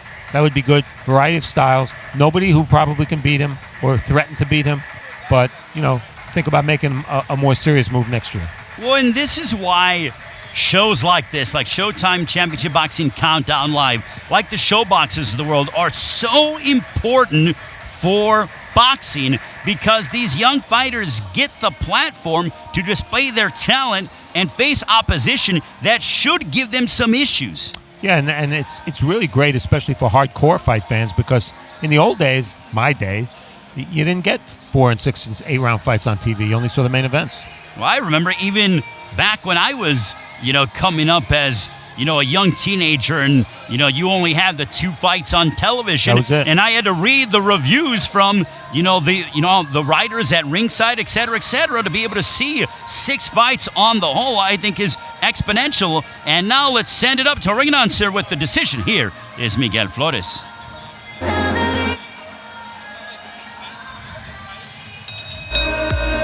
Ladies and gentlemen, after 8 rounds of action, we go to the judges' scorecards. Judge John Basili saw it 79-73. Judge Ken Ezzo saw it 78-74. And Judge Robin Taylor saw it 80-72. All 3 judges in favor of your winner by unanimous decision. The next big thing, Keeshond Williams. Keeshond Williams gets the victory over Gaku Takahashi. A workmanlike performance for Williams. One of the judges found 2 rounds to give to Takahashi. One judge gave him 1 round. I agree with the scoring of the judge who gave him no rounds. I agree. I thought it was a shutout. Now let's send it back upstairs to Brian and Luke. Thank you, gentlemen. Brian Campbell, Luke Thomas. Brian, we saw something there on the back of the trunks of Keeshond Williams. The 3 stars, the 2 bars, the DC flag. I've got it tattooed here. So I'm a bit biased. You go first. What did you see from the young DC product? I really like this performance from Keeshond Williams, and the reason why I did was the economical nature of how he put his power punches together. Would you have liked him to throw more combinations, maybe even get a stoppage against a determined and rugged opponent out there for sure? But this was just his 8th pro fight, Luke. To be able to go 8 rounds for the first time, And why were Stephen Ray saying, hey, this isn't the Gaku Takahashi we're used to. We're used to a guy going balls out, if you will, coming at him. Well, I think it's because ultimately Williams gave him reasons not to. He picked and chose with those counter shots. They were heavy, they were accurate, and he was able to really control the fight on his own terms for the most part. I'll be the one who's harsh here. Again, I echo everything you're saying, but the one thing I was looking for, and it's a young fighter, you have to be a little bit forgiving. Didn't see a lot of feinting from Williams. Didn't see a lot of faking, feinting, changing angle. A lot of I'm going to wait for my timing, and the timing was good, especially on the counter-striking. But developmentally, this was a great opportunity for him. I think he maximized it. At the same time, that's going to be something I pay attention to from some of these headbanger gentlemen as they progress. I want to see some of the feinting get in there. By the way, what is DC known for aside from the flag? Half smokes, Chuck Brown, go-go, mambo sauce, things you wouldn't know about Brian Campbell, but I know about RG3's career as a Redskins quarterback. We got a lot of great memories coming out of DC. Oh, no, now it's all coming back to me. Again, though, so when you look at these, I just want to be clear with everybody, he did a great job. All these guys, Tank as well from Baltimore. Well, not Tank, Truck, please. A lot of T's going in there. Not Gervonta Davis, but of course one of his understudies. These guys all did a pretty great job here. So want to make sure we give them a good congratulations to them. Okay, with that being said, want to make sure everyone understands what we're doing here. We are Showtime Championship Boxing Countdown. We're going to be with you right up until 9 p.m. when everything goes live on the Showtime Network, and it'll have a 3-fight main card for you. Go to Showtime.com right now. If you actually don't have it, if you want to get a free trial in, you still have an opportunity to do that before we go live at 9 p.m. in the East, 6 p.m. in the West. We've been talking about this main event that we're here for, the welterweight contest, Danny Garcia taking on Ivan Redkach. Let me put a pin in that for a second. There's a fight we haven't been speaking about, speaking of DC, Brian Campbell, and that's Jarrett Hurd, the co-main event. He's taking on Francisco Santana. It is still a junior middleweight fight at 154 pounds, 156 to be technical, because if you see Santana, he made 155. What are you expecting from Santana here? He has had a couple of moments, right, where he's upset some folks he was not supposed to, including Olympic gold medalist Felix Diaz. Still, does that give you confidence that he's a guy that could push Hurd enough? If you talk to him, it's hard not to catch a little bit of that buzz in terms of the confidence on what he's going to be able to do. At its core, you sort of nailed it. He's a blown-up welterweight. This won't just be a junior middleweight title bout, a couple pounds added extra on by Jarrett Hurd's own pleasing. But who is Chia Santana?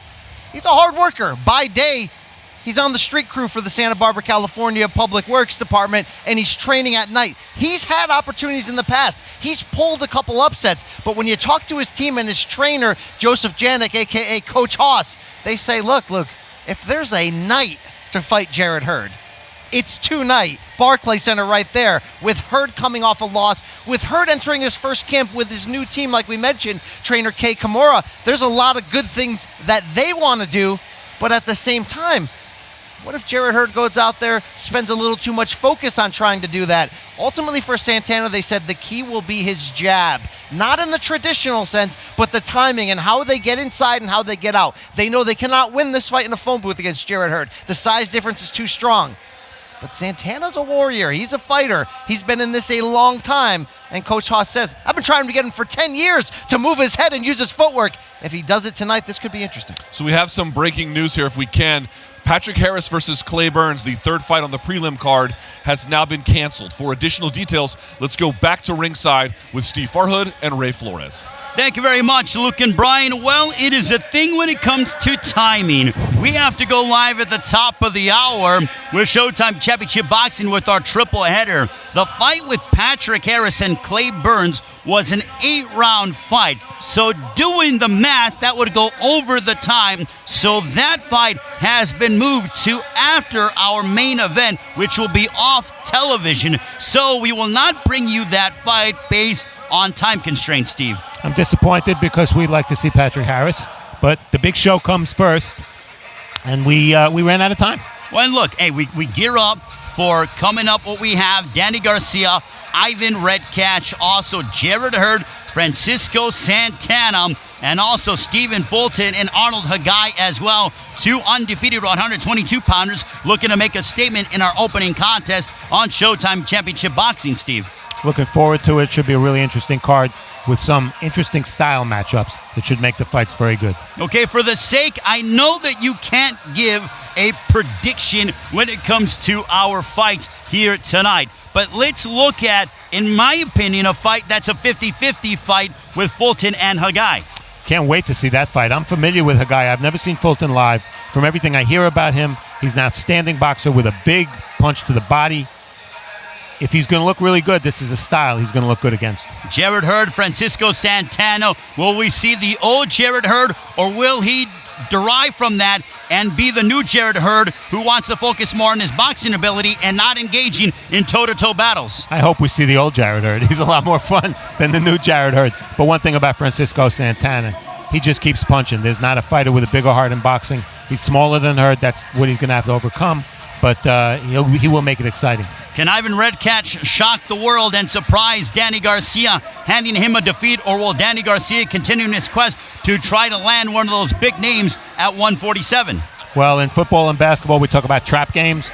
This is potentially a trap fight for Danny Garcia. He has to win it. He wants to remain relevant at the highest level of the 147-pound division, which never gives anybody a break because every fight is so tough. Well, and from a prediction standpoint, you can't give a prediction, Steve, but I certainly will. Give me Fulton by decision, give me Jarrett Hurd by late stoppage, and give me Danny Garcia, knockout number 8, as he tries to go ahead and grab that big prize fight against Manny Pacquiao. Luke and Brian, it's all you, gentlemen.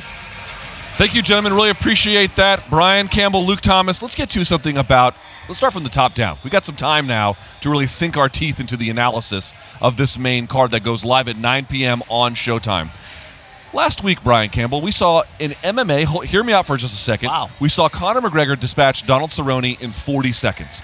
And afterwards, you heard some commentators saying, well, what do we really learn about somebody in 40 seconds? Now, I'm not saying Danny Garcia is going to get rid of Ivan Redkach in 40 seconds. But will people take away from Garcia if he beats Redkach very quickly? If it ends up being something of a Rod Salka moment, and I'm not comparing Cerrone to Salka to Redkach, I'm simply saying, does there have to be too much longevity? People would say Garcia should have got him out of there. Too early, people will say, what did we really learn? What's the sweet spot in there for him? There's no penalty for Danny Garcia in taking care of Ivan Redkach if he can as quickly as possible. Why? Well, one, because of the danger that Redkach brings and the pressure that he constantly puts on you. But two is, Luke, you want to make that statement. You want to say, I'm ready at age 31 in the peak of my physical and commercial prime to make that leap to the pay-per-view level, which is something that Danny Garcia, a 2-division champion, is looking to do. This, though, Luke, is where a little bit of a debate comes in. How good do you want to look? Danny Garcia has said it himself. We remember his 2013 upset over Lucas Matisse, maybe the biggest win of his career. At that time, he was in line for a Floyd Mayweather fight. In fact, he may have been at the head of the line. Just a couple months later, we saw Marcos Maidana have that big victory over Adrian Broner. If I may interrupt for just a second, if memory serves, because I was at that fight weekend, wasn't Garcia versus Matisse on the undercard of Canelo and Mayweather? Mayweather in 2013. Danny thought he had next. A lot of people did. He was ready to move up to welterweight. Maidana beats Broner. He puts himself in the position. Floyd fights Maidana twice. Now Danny's on the doorstep of a potential Manny Pacquiao fight. That marquee position, headlining a pay-per-view, challenging himself against a true legend. He knows it's not up to him. It's up to Manny. But I think there's a debate there to be had, Luke.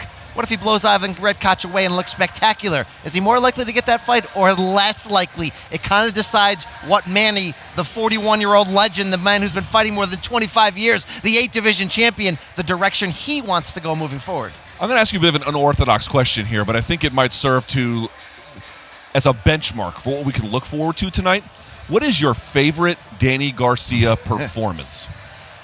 How could you not love the way in which he went in there as an underdog and knocked out Amir Khan? Khan was at the top of his game at 140 pounds, looking to really be the face of that division and a rising star. And Danny Garcia comes in there. Look, Khan had been knocked out before, but he bounced back from that Bryce Prescott loss. And Danny took care of him, and he did it with that calling card, that left hook. And that sort of showed you that he's for real. What I love about the Matisse fight is what he went in there and relied on his boxing skills. Danny Garcia, at times, maybe we don't give him the credit he deserves. He's a sum of his parts fighter. He's pretty darn good at everything, right? Well, I think that's even better at welterweight. He's adjusted to this weight so easily. He's got an A-plus chin. I also think, Luke, debate me if you want, he's the biggest puncher in this division right now. More than Pacquiao. We've seen him one-shot tough guys like Adrian Granados, the first guy to stop him. Brandon Rios, get him out of there.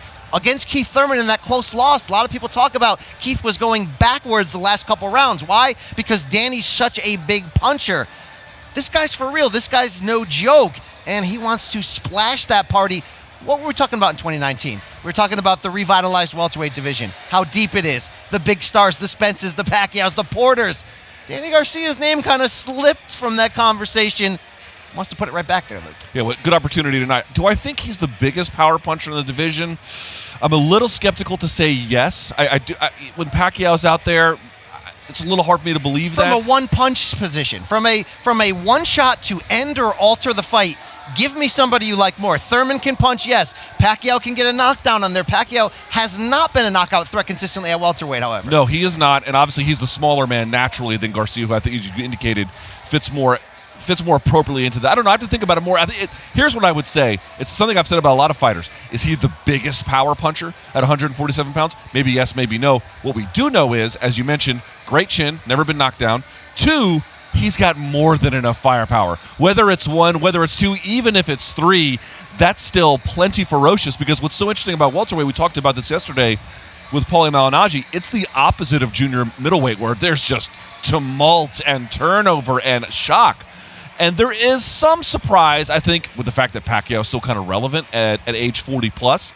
But what really defines 147 pounds right now is more than just being a glamour division, Brian. You got a lot of these names where, Danny Garcia has been a force to be reckoned with for years. He's still around. Thurman, for years, still around. Spence, relatively new compared to those two guys. But still, you've got a lot of mainstays in this division. It's hard to stay relevant. There's a lot of competition. No wonder Danny Garcia is a little bit behind some of his peers. He's looking for this to recharge that effort. And he's so poised. He rises to the occasion so consistently in his biggest fights that you want to see him get to that level. You want to see him get a chance to really prove how great he can be. He's had some great wins. Had a couple very close losses. Can he get over that highest hill and that highest hurdle? This division is so loaded. It's historically loaded. And he's got a chance to get back in the conversation tonight. But how he does it is going to be interesting, because like we talked about, when you look on paper what Ivan Redkach does, this is going to be an uphill climb. This is going to be a tough matchup for him. To have success, he's going to have to welcome on danger. But talking to Redkach's trainer this week, Jack Mosley, trainer of his son, the Hall of Famer, Shane Mosley, throughout different points of his career, they said if there is a weakness on Danny Garcia, it's that his biggest shots are looping shots. That no-look left hook is one that's set up and comes from a weird angle that you don't see. They think if they can time it and get inside that timing and land quicker than Danny and beat him to the punch, they're going to have a shot at having success. I think the thing they're downplaying by saying that, though, is how improved his right hand has become. Right. And I think you have to look no further than both the Rios and the Granados fights recently to see he relied much more on that overhand right than using that big left hook to get him out of there. Yeah, Salka went down off the left, but the ones you mentioned, he'd gone down over the right. The other part I would say here is we talked about the chin of Danny Garcia. I am not here to say that Ivan Redkach has a bad chin, but it's not on par with Garcia. Garcia never been knocked down, fought much tougher competition. Now, Redkach is going up in weight, but he's been knocked down, I think, 4 or 5 times in his career. That's the other part that they're not really talking about. Even if he can have this great volume, which I think he will, especially kind of early, he's probably going to look to set the tone. Nevertheless, Garcia is going to sneak some through, and when he does, it's going to be very interesting as a mainstay. As we said, maybe 1, maybe 2, maybe 3, but a mainstay top player in this division. He's going to touch Ivan Redkach up, and when he does, when he hits the canvas, let's assume that he does. Maybe he doesn't, but let's assume that he does. How is he going to mentally rebound? That's something I'm looking for. That's exactly what Danny's father and trainer, Angel Garcia, said in the fighter meetings this week. I said, look, what is it about Ivan Redkach that gives you the biggest pause, right? Is that crazy aggressiveness, that big left hand? He says, I'm not worried about anything that has to do with Ivan Redkach. I'm worried about my fighter and my son. And he says, you fail when you focus too much on the opponent. He goes, if anything about Ivan Redkach, I'm wondering what happens when those power punches land. Does he have the durability? Does he have the chin? Does he have the courage to keep getting up? Historically, Ivan Redkach has showed us 2 things. You can hurt him. You remember that John Molina fight? He was down. He knocked Molina down. He was eventually finished. But he's going to dare to be reckless to have a chance at winning. And I think that's the scary part. From an entertainment value, Luke, when you enter this fight, it's the fact that you're going to have to knock out Ivan Redkach to beat him. Certainly no doubt about it. We move now to our co-main event, a 154-pound junior middleweight, technically 156. Jarrett Hurd taking on Francisco Santana. We've talked about the reset, about why he wanted to do it, losing to J-Rock the way he did, changing trainers, cutting his hair, moving out of his parents' basement. Changing his training camp to Colorado, which was a big move from the DMV area where he trained nearby home. Even though his trainer is just across the bridge, or the GW Bridge over in Alexandria, Virginia. Nevertheless, a lot of changes. Here's something else that we didn't get a chance to talk much about tomorrow, which to me factors into everything. A loss will make you want to evaluate what went wrong. All fighters in all walks of life say they always learn more from a loss than they do more from a win. J-Rock, I think, taught him that, fair enough. But it's not just that. That was a somewhat of the fight of the year contender. But as you mentioned, 2018, when he fought Erislandy Lara, the Cuban, he also had this really kind of difficult fight. He said this week, Brian, look, man, we made changes for a lot of reasons, and I like being in fights of the year, just not all the time. And so we're talking about a guy in Francisco Santana. Maybe he pulls that out of Jarrett Hurd, but I'd like to change for a lot of different reasons. And maybe more importantly than any one of those is preservation. If you can be a marauder when you need to be, it's a great ace in the hole. But if that's your only gear, while powerful, especially while you're in your 20s, it's like a running back, man. You're averaging 6 yards a carry now. It's going to be 3.1 by the time you're 31 years old. Listening to his new trainer, Kei Kimura, I mean, this guy is quiet, confident, and poised in the way that he's very soft-spoken, isn't he? Very soft-spoken, but there's power in his words. And what he says is look, you know, Jarrett Hurd spent too much time relying on that size and athleticism. If he's in a fight of the year contender, that means we've screwed up. This is a guy who you want to hit and not get hit. There is a natural inclination to be defensive and to box in him. He's just got to activate it. He's got to go back to his early days as an amateur and go back to those skills that allow you to be ahead. They don't want to play catch-up in fights. And certainly in that Julian Williams fight, the success J-Rock had early on the inside, Jarrett Hurd was always one step behind, trying to force that into a brawl, and we're sort of waiting as viewers going, eventually Swift is going to catch up. Eventually he's going to put him in the kitchen. It's not about heat anymore. It's about controlling the pace, the distance, and really being a ring general, something Jarrett Hurd hasn't been. Yes, you get into too many brawls, it's going to shorten your career. But it's a scary proposition, Luke. For somebody of Jarrett Hurd's athleticism, chin, toughness, to learn how to be a better technician and to be able to control fights on his own terms. We talked about how upside down this division is. That's a scary proposition when you're looking to find a face. Jermell Charlo won back his title from Tony Harrison. He might be the natural favorite when you say which guy's going to come out of here. Jarrett Hurd is right in the middle of this discussion. He's got to prove it again like you always have to. You're only as good as your last fight. He's going to need to show us a lot against Santana. But I think the key in terms of viewership is what's the important key factor. Can he do it with his jab and do it with distance and not get lured into a war by Santana? Santana's going to have to toe that line because you can't stay around the fire too much. You're going to get burned. Same thing for Redkach. But can this be a boxing match and not your typical Jarrett Hurd slugfest? To me, this will be a real question of Hurd's discipline. He's going to always have that instinct, in part because I think Santana's going to fight him in a way that would have and still would accommodate some of those previous tendencies. He's going to have to restrain himself. I don't think he has to abandon that altogether. I think that would be a bad idea, actually, to just radically change over the course of one fight how you fight, but maybe do it in pockets and then reset. Do it in pockets and then reset. That's what I'm looking for. The other factor here that might, the current, right, of the water that might pull him back into that previous style is when they faced off at the weigh-ins, technically, Santana outweighed him by about a pound or so. Hurd looked to be way bigger, sort of bigger in stature, more musculature. He's obviously a phenomenal athlete. He will probably feel at times the ability to lean into this guy, to weigh into him, to press him into the ropes, to feel his power and then return. It's going to be really incumbent upon him. Again, I don't think you can nor should abandon what got you to the dance, but if you can slowly incorporate more sophisticated tools, and this is a great opportunity to do that, that's the number one thing I'm going to be looking for here, Brian. And if you're Santana, you hope that your pressure can not confuse, but really frustrate what Jarrett Hurd does well. And if you go back 2 fights ago, you remember the Fury Wilder 1 card, December of 2018. Jarrett Hurd was coming off his shoulder surgery, coming off that fight of the year win against Erislandy Lara. He was top of the world. He had a stay busy sort of get well fight against Jason Wilburn from Great Britain. Wellborn came to fight. You saw Jarrett Hurd in those first couple rounds. That was slow, poised, looking to just jab. Wellborn got on the inside and he landed bombs. He really went after it. It finally took Jarrett Hurd to wake up and turn that back into a brawl and win that fight. Can Santana sort of do the same thing? Let's say Jarrett Hurd gets off to a slow start by trying to become somebody he wasn't recently. That's where the opening is going to be for Santana. A hell of a tightrope walk he's going to have to pull off to do that. But what his team is talking about, and his manager Chris J said at Friday's fighter meetings, is this is his biggest opportunity, yet Chia's least amount of pressure. They think they see something, they like their chances, Luke. So look at some of the notes here. If you go back to the J-Rock fight, as you mentioned, the Wellborn fight, the Lara fight, and the Harrison fight, arguably Hurd was down after the 4th round in all 4 of those fights. Austin Trout had a lot of success against him as well until he got stopped. Right, so here's the thing. Now, J-Rock ultimately had some success, but in the other fights, he was able to come back and win. So the slow start. But here's the thing, Brian.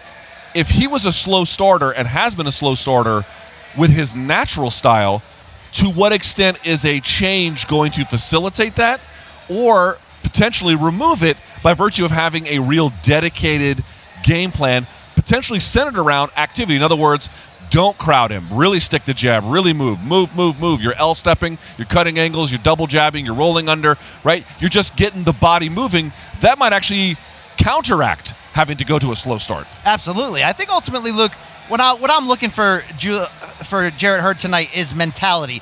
It's similar to what you mentioned about Conor McGregor coming back in the UFC and blowing away Cowboy Cerrone. You don't focus as much on the violence of the finish as he looked like a different man. He looked like a changed, reformed man. Jarrett Hurd identified there were key things about his mentality coming in the last few fights. He sort of had that belief, well, look, eventually this is going to turn into a war, and eventually I'm going to walk you down, and eventually you're not going to be able to take the heat of what I throw. To hear him say, I needed that loss. I needed that humbling against Julian Williams because I needed to change the way I'm wired and the mentality. He could be a completely different fighter tonight because of that. Sometimes you need that wake-up call, Luke. And to open the Showtime card at 9 p.m. is the fight that has the hardcore boxing fans buzzing, a super bantamweight contest between Stephen Cool Boy Steph Fulton Jr. and Arnold Hagai. Arnold Hagai, of Korean ancestry but Ukrainian nationality, has actually fought in Philly more recently than Stephen Fulton, although now out on the West Coast with a new trainer. Stephen Fulton, one of these guys who gets identified as a classic Philly fighter, but perhaps a more of a modern Philly fighter, right? He can stick and move when he needs to. Not exactly a brawler per se, but can be a puncher. We have labeled this as boxer versus puncher, but one thing that really stands out to me, Brian, I wonder if you agree, yes, Hagai likes to put his guard up, work behind it, step forward, a little bit more of a puncher in that regard. Fulton, a little bit more of a slickster, cutting angles, quicker feet, a little bit more of a boxer in that regard. But as I indicated, Fulton can punch. We've seen it. Not a huge puncher. Knockout of the year contender late last year. He can certainly put people away. But I'm not saying he's the biggest puncher in that division per se, but he can punch.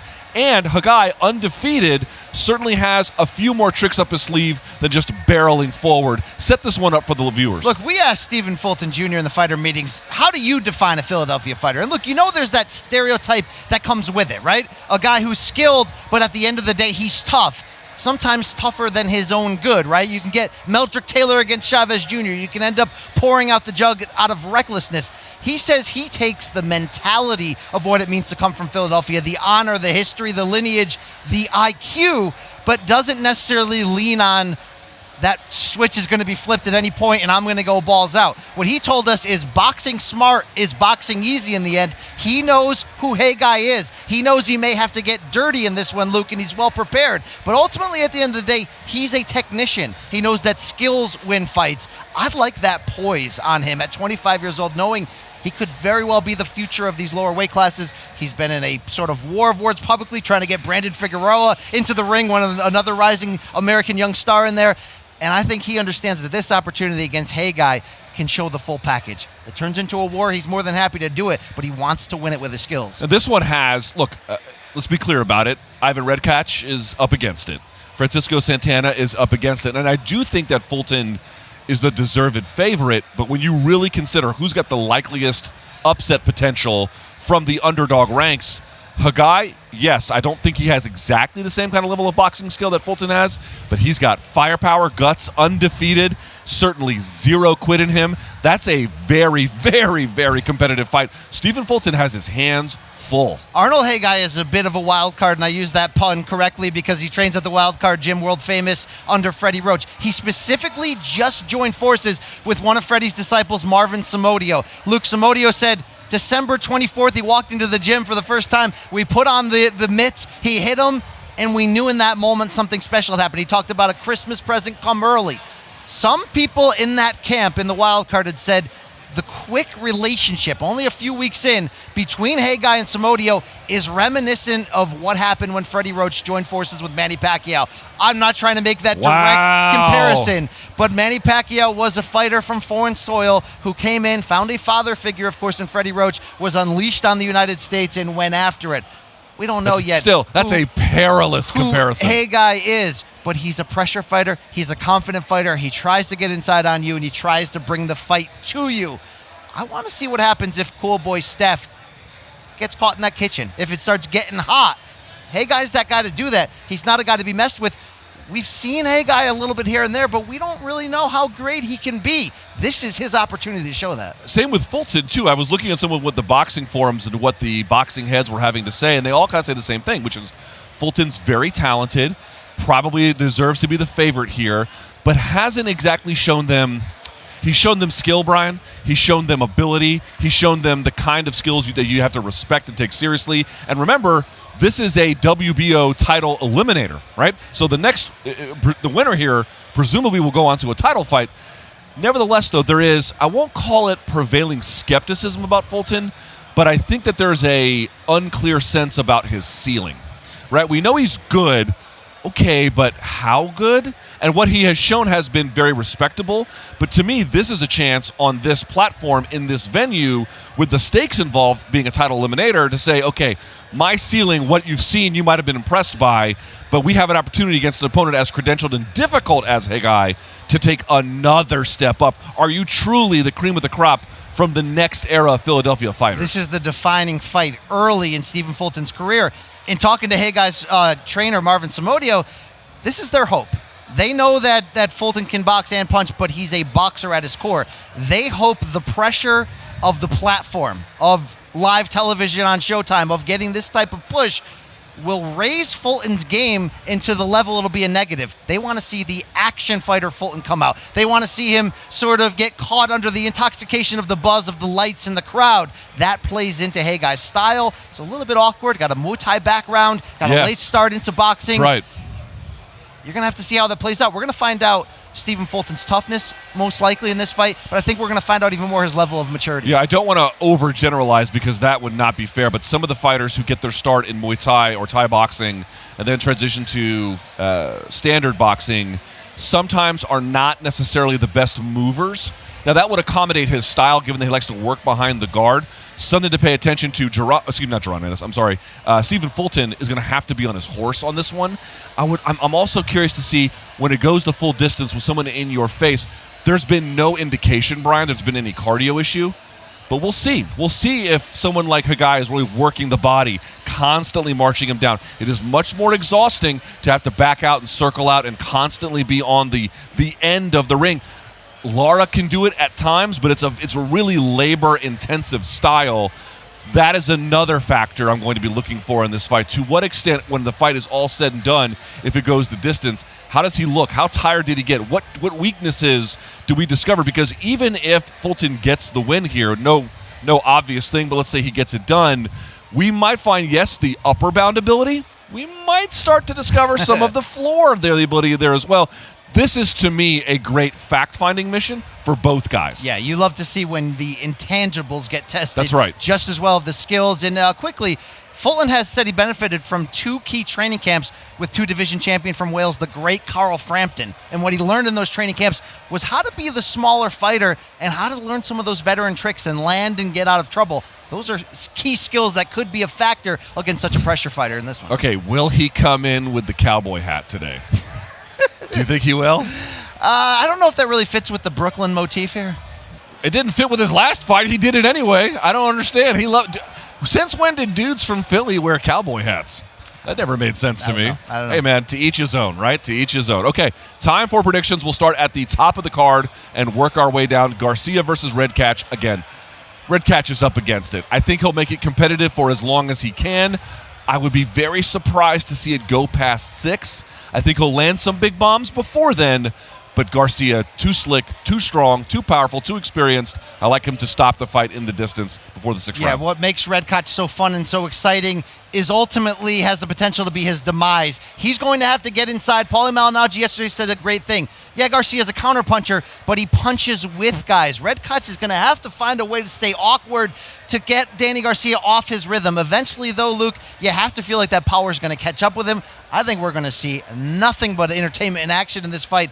I'm also going to be surprised if Redkach gets out of the first half of it. I like Danny Garcia to get that kind of statement performance, that knockout that gets his name back up in those discussions. Our co-main event of the evening, a junior middleweight fight. Jarrett Hurd, the second of our 2 Swifts, taking on Francisco Santana. Francisco Santana, I admire his guts, his courage. I do think he will make it interesting. I really don't know how the slow start factor with Hurd is either going to be exacerbated or eliminated here. It's something to pay attention to, but let's say we can spot, if not Santana the first few rounds, I don't know that Hurd will get going early exactly. I don't think he'll be at his best.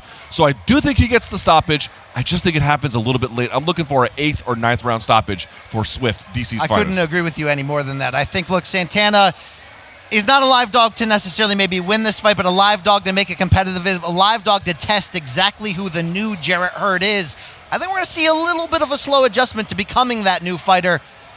Eventually, if he is able to walk down Santana with his jab and really control the terms of this fight and really get off his power punches and combinations, meaning Jarrett Hurd, without having to take damage in return to do that. He is the bigger fighter, the more experienced fighter. He has this track record of being able to wear guys out with that pressure. If the pressure can be smart, it'll take him longer than we're used to, but I as well like a stoppage in the championship rounds. And last but not least, our opening bout on Showtime. Go to Showtime.com for a free trial if you do not have the service. 9 p.m. in the East, 6 p.m. in the West, Super Bantamweight contest. Stephen Cool Boy Steph Fulton Jr. taking on Arnold Hagai. I am very interested in seeing how the power punching, what we learn more about the power punching of Fulton. We know a lot about it from Hagai.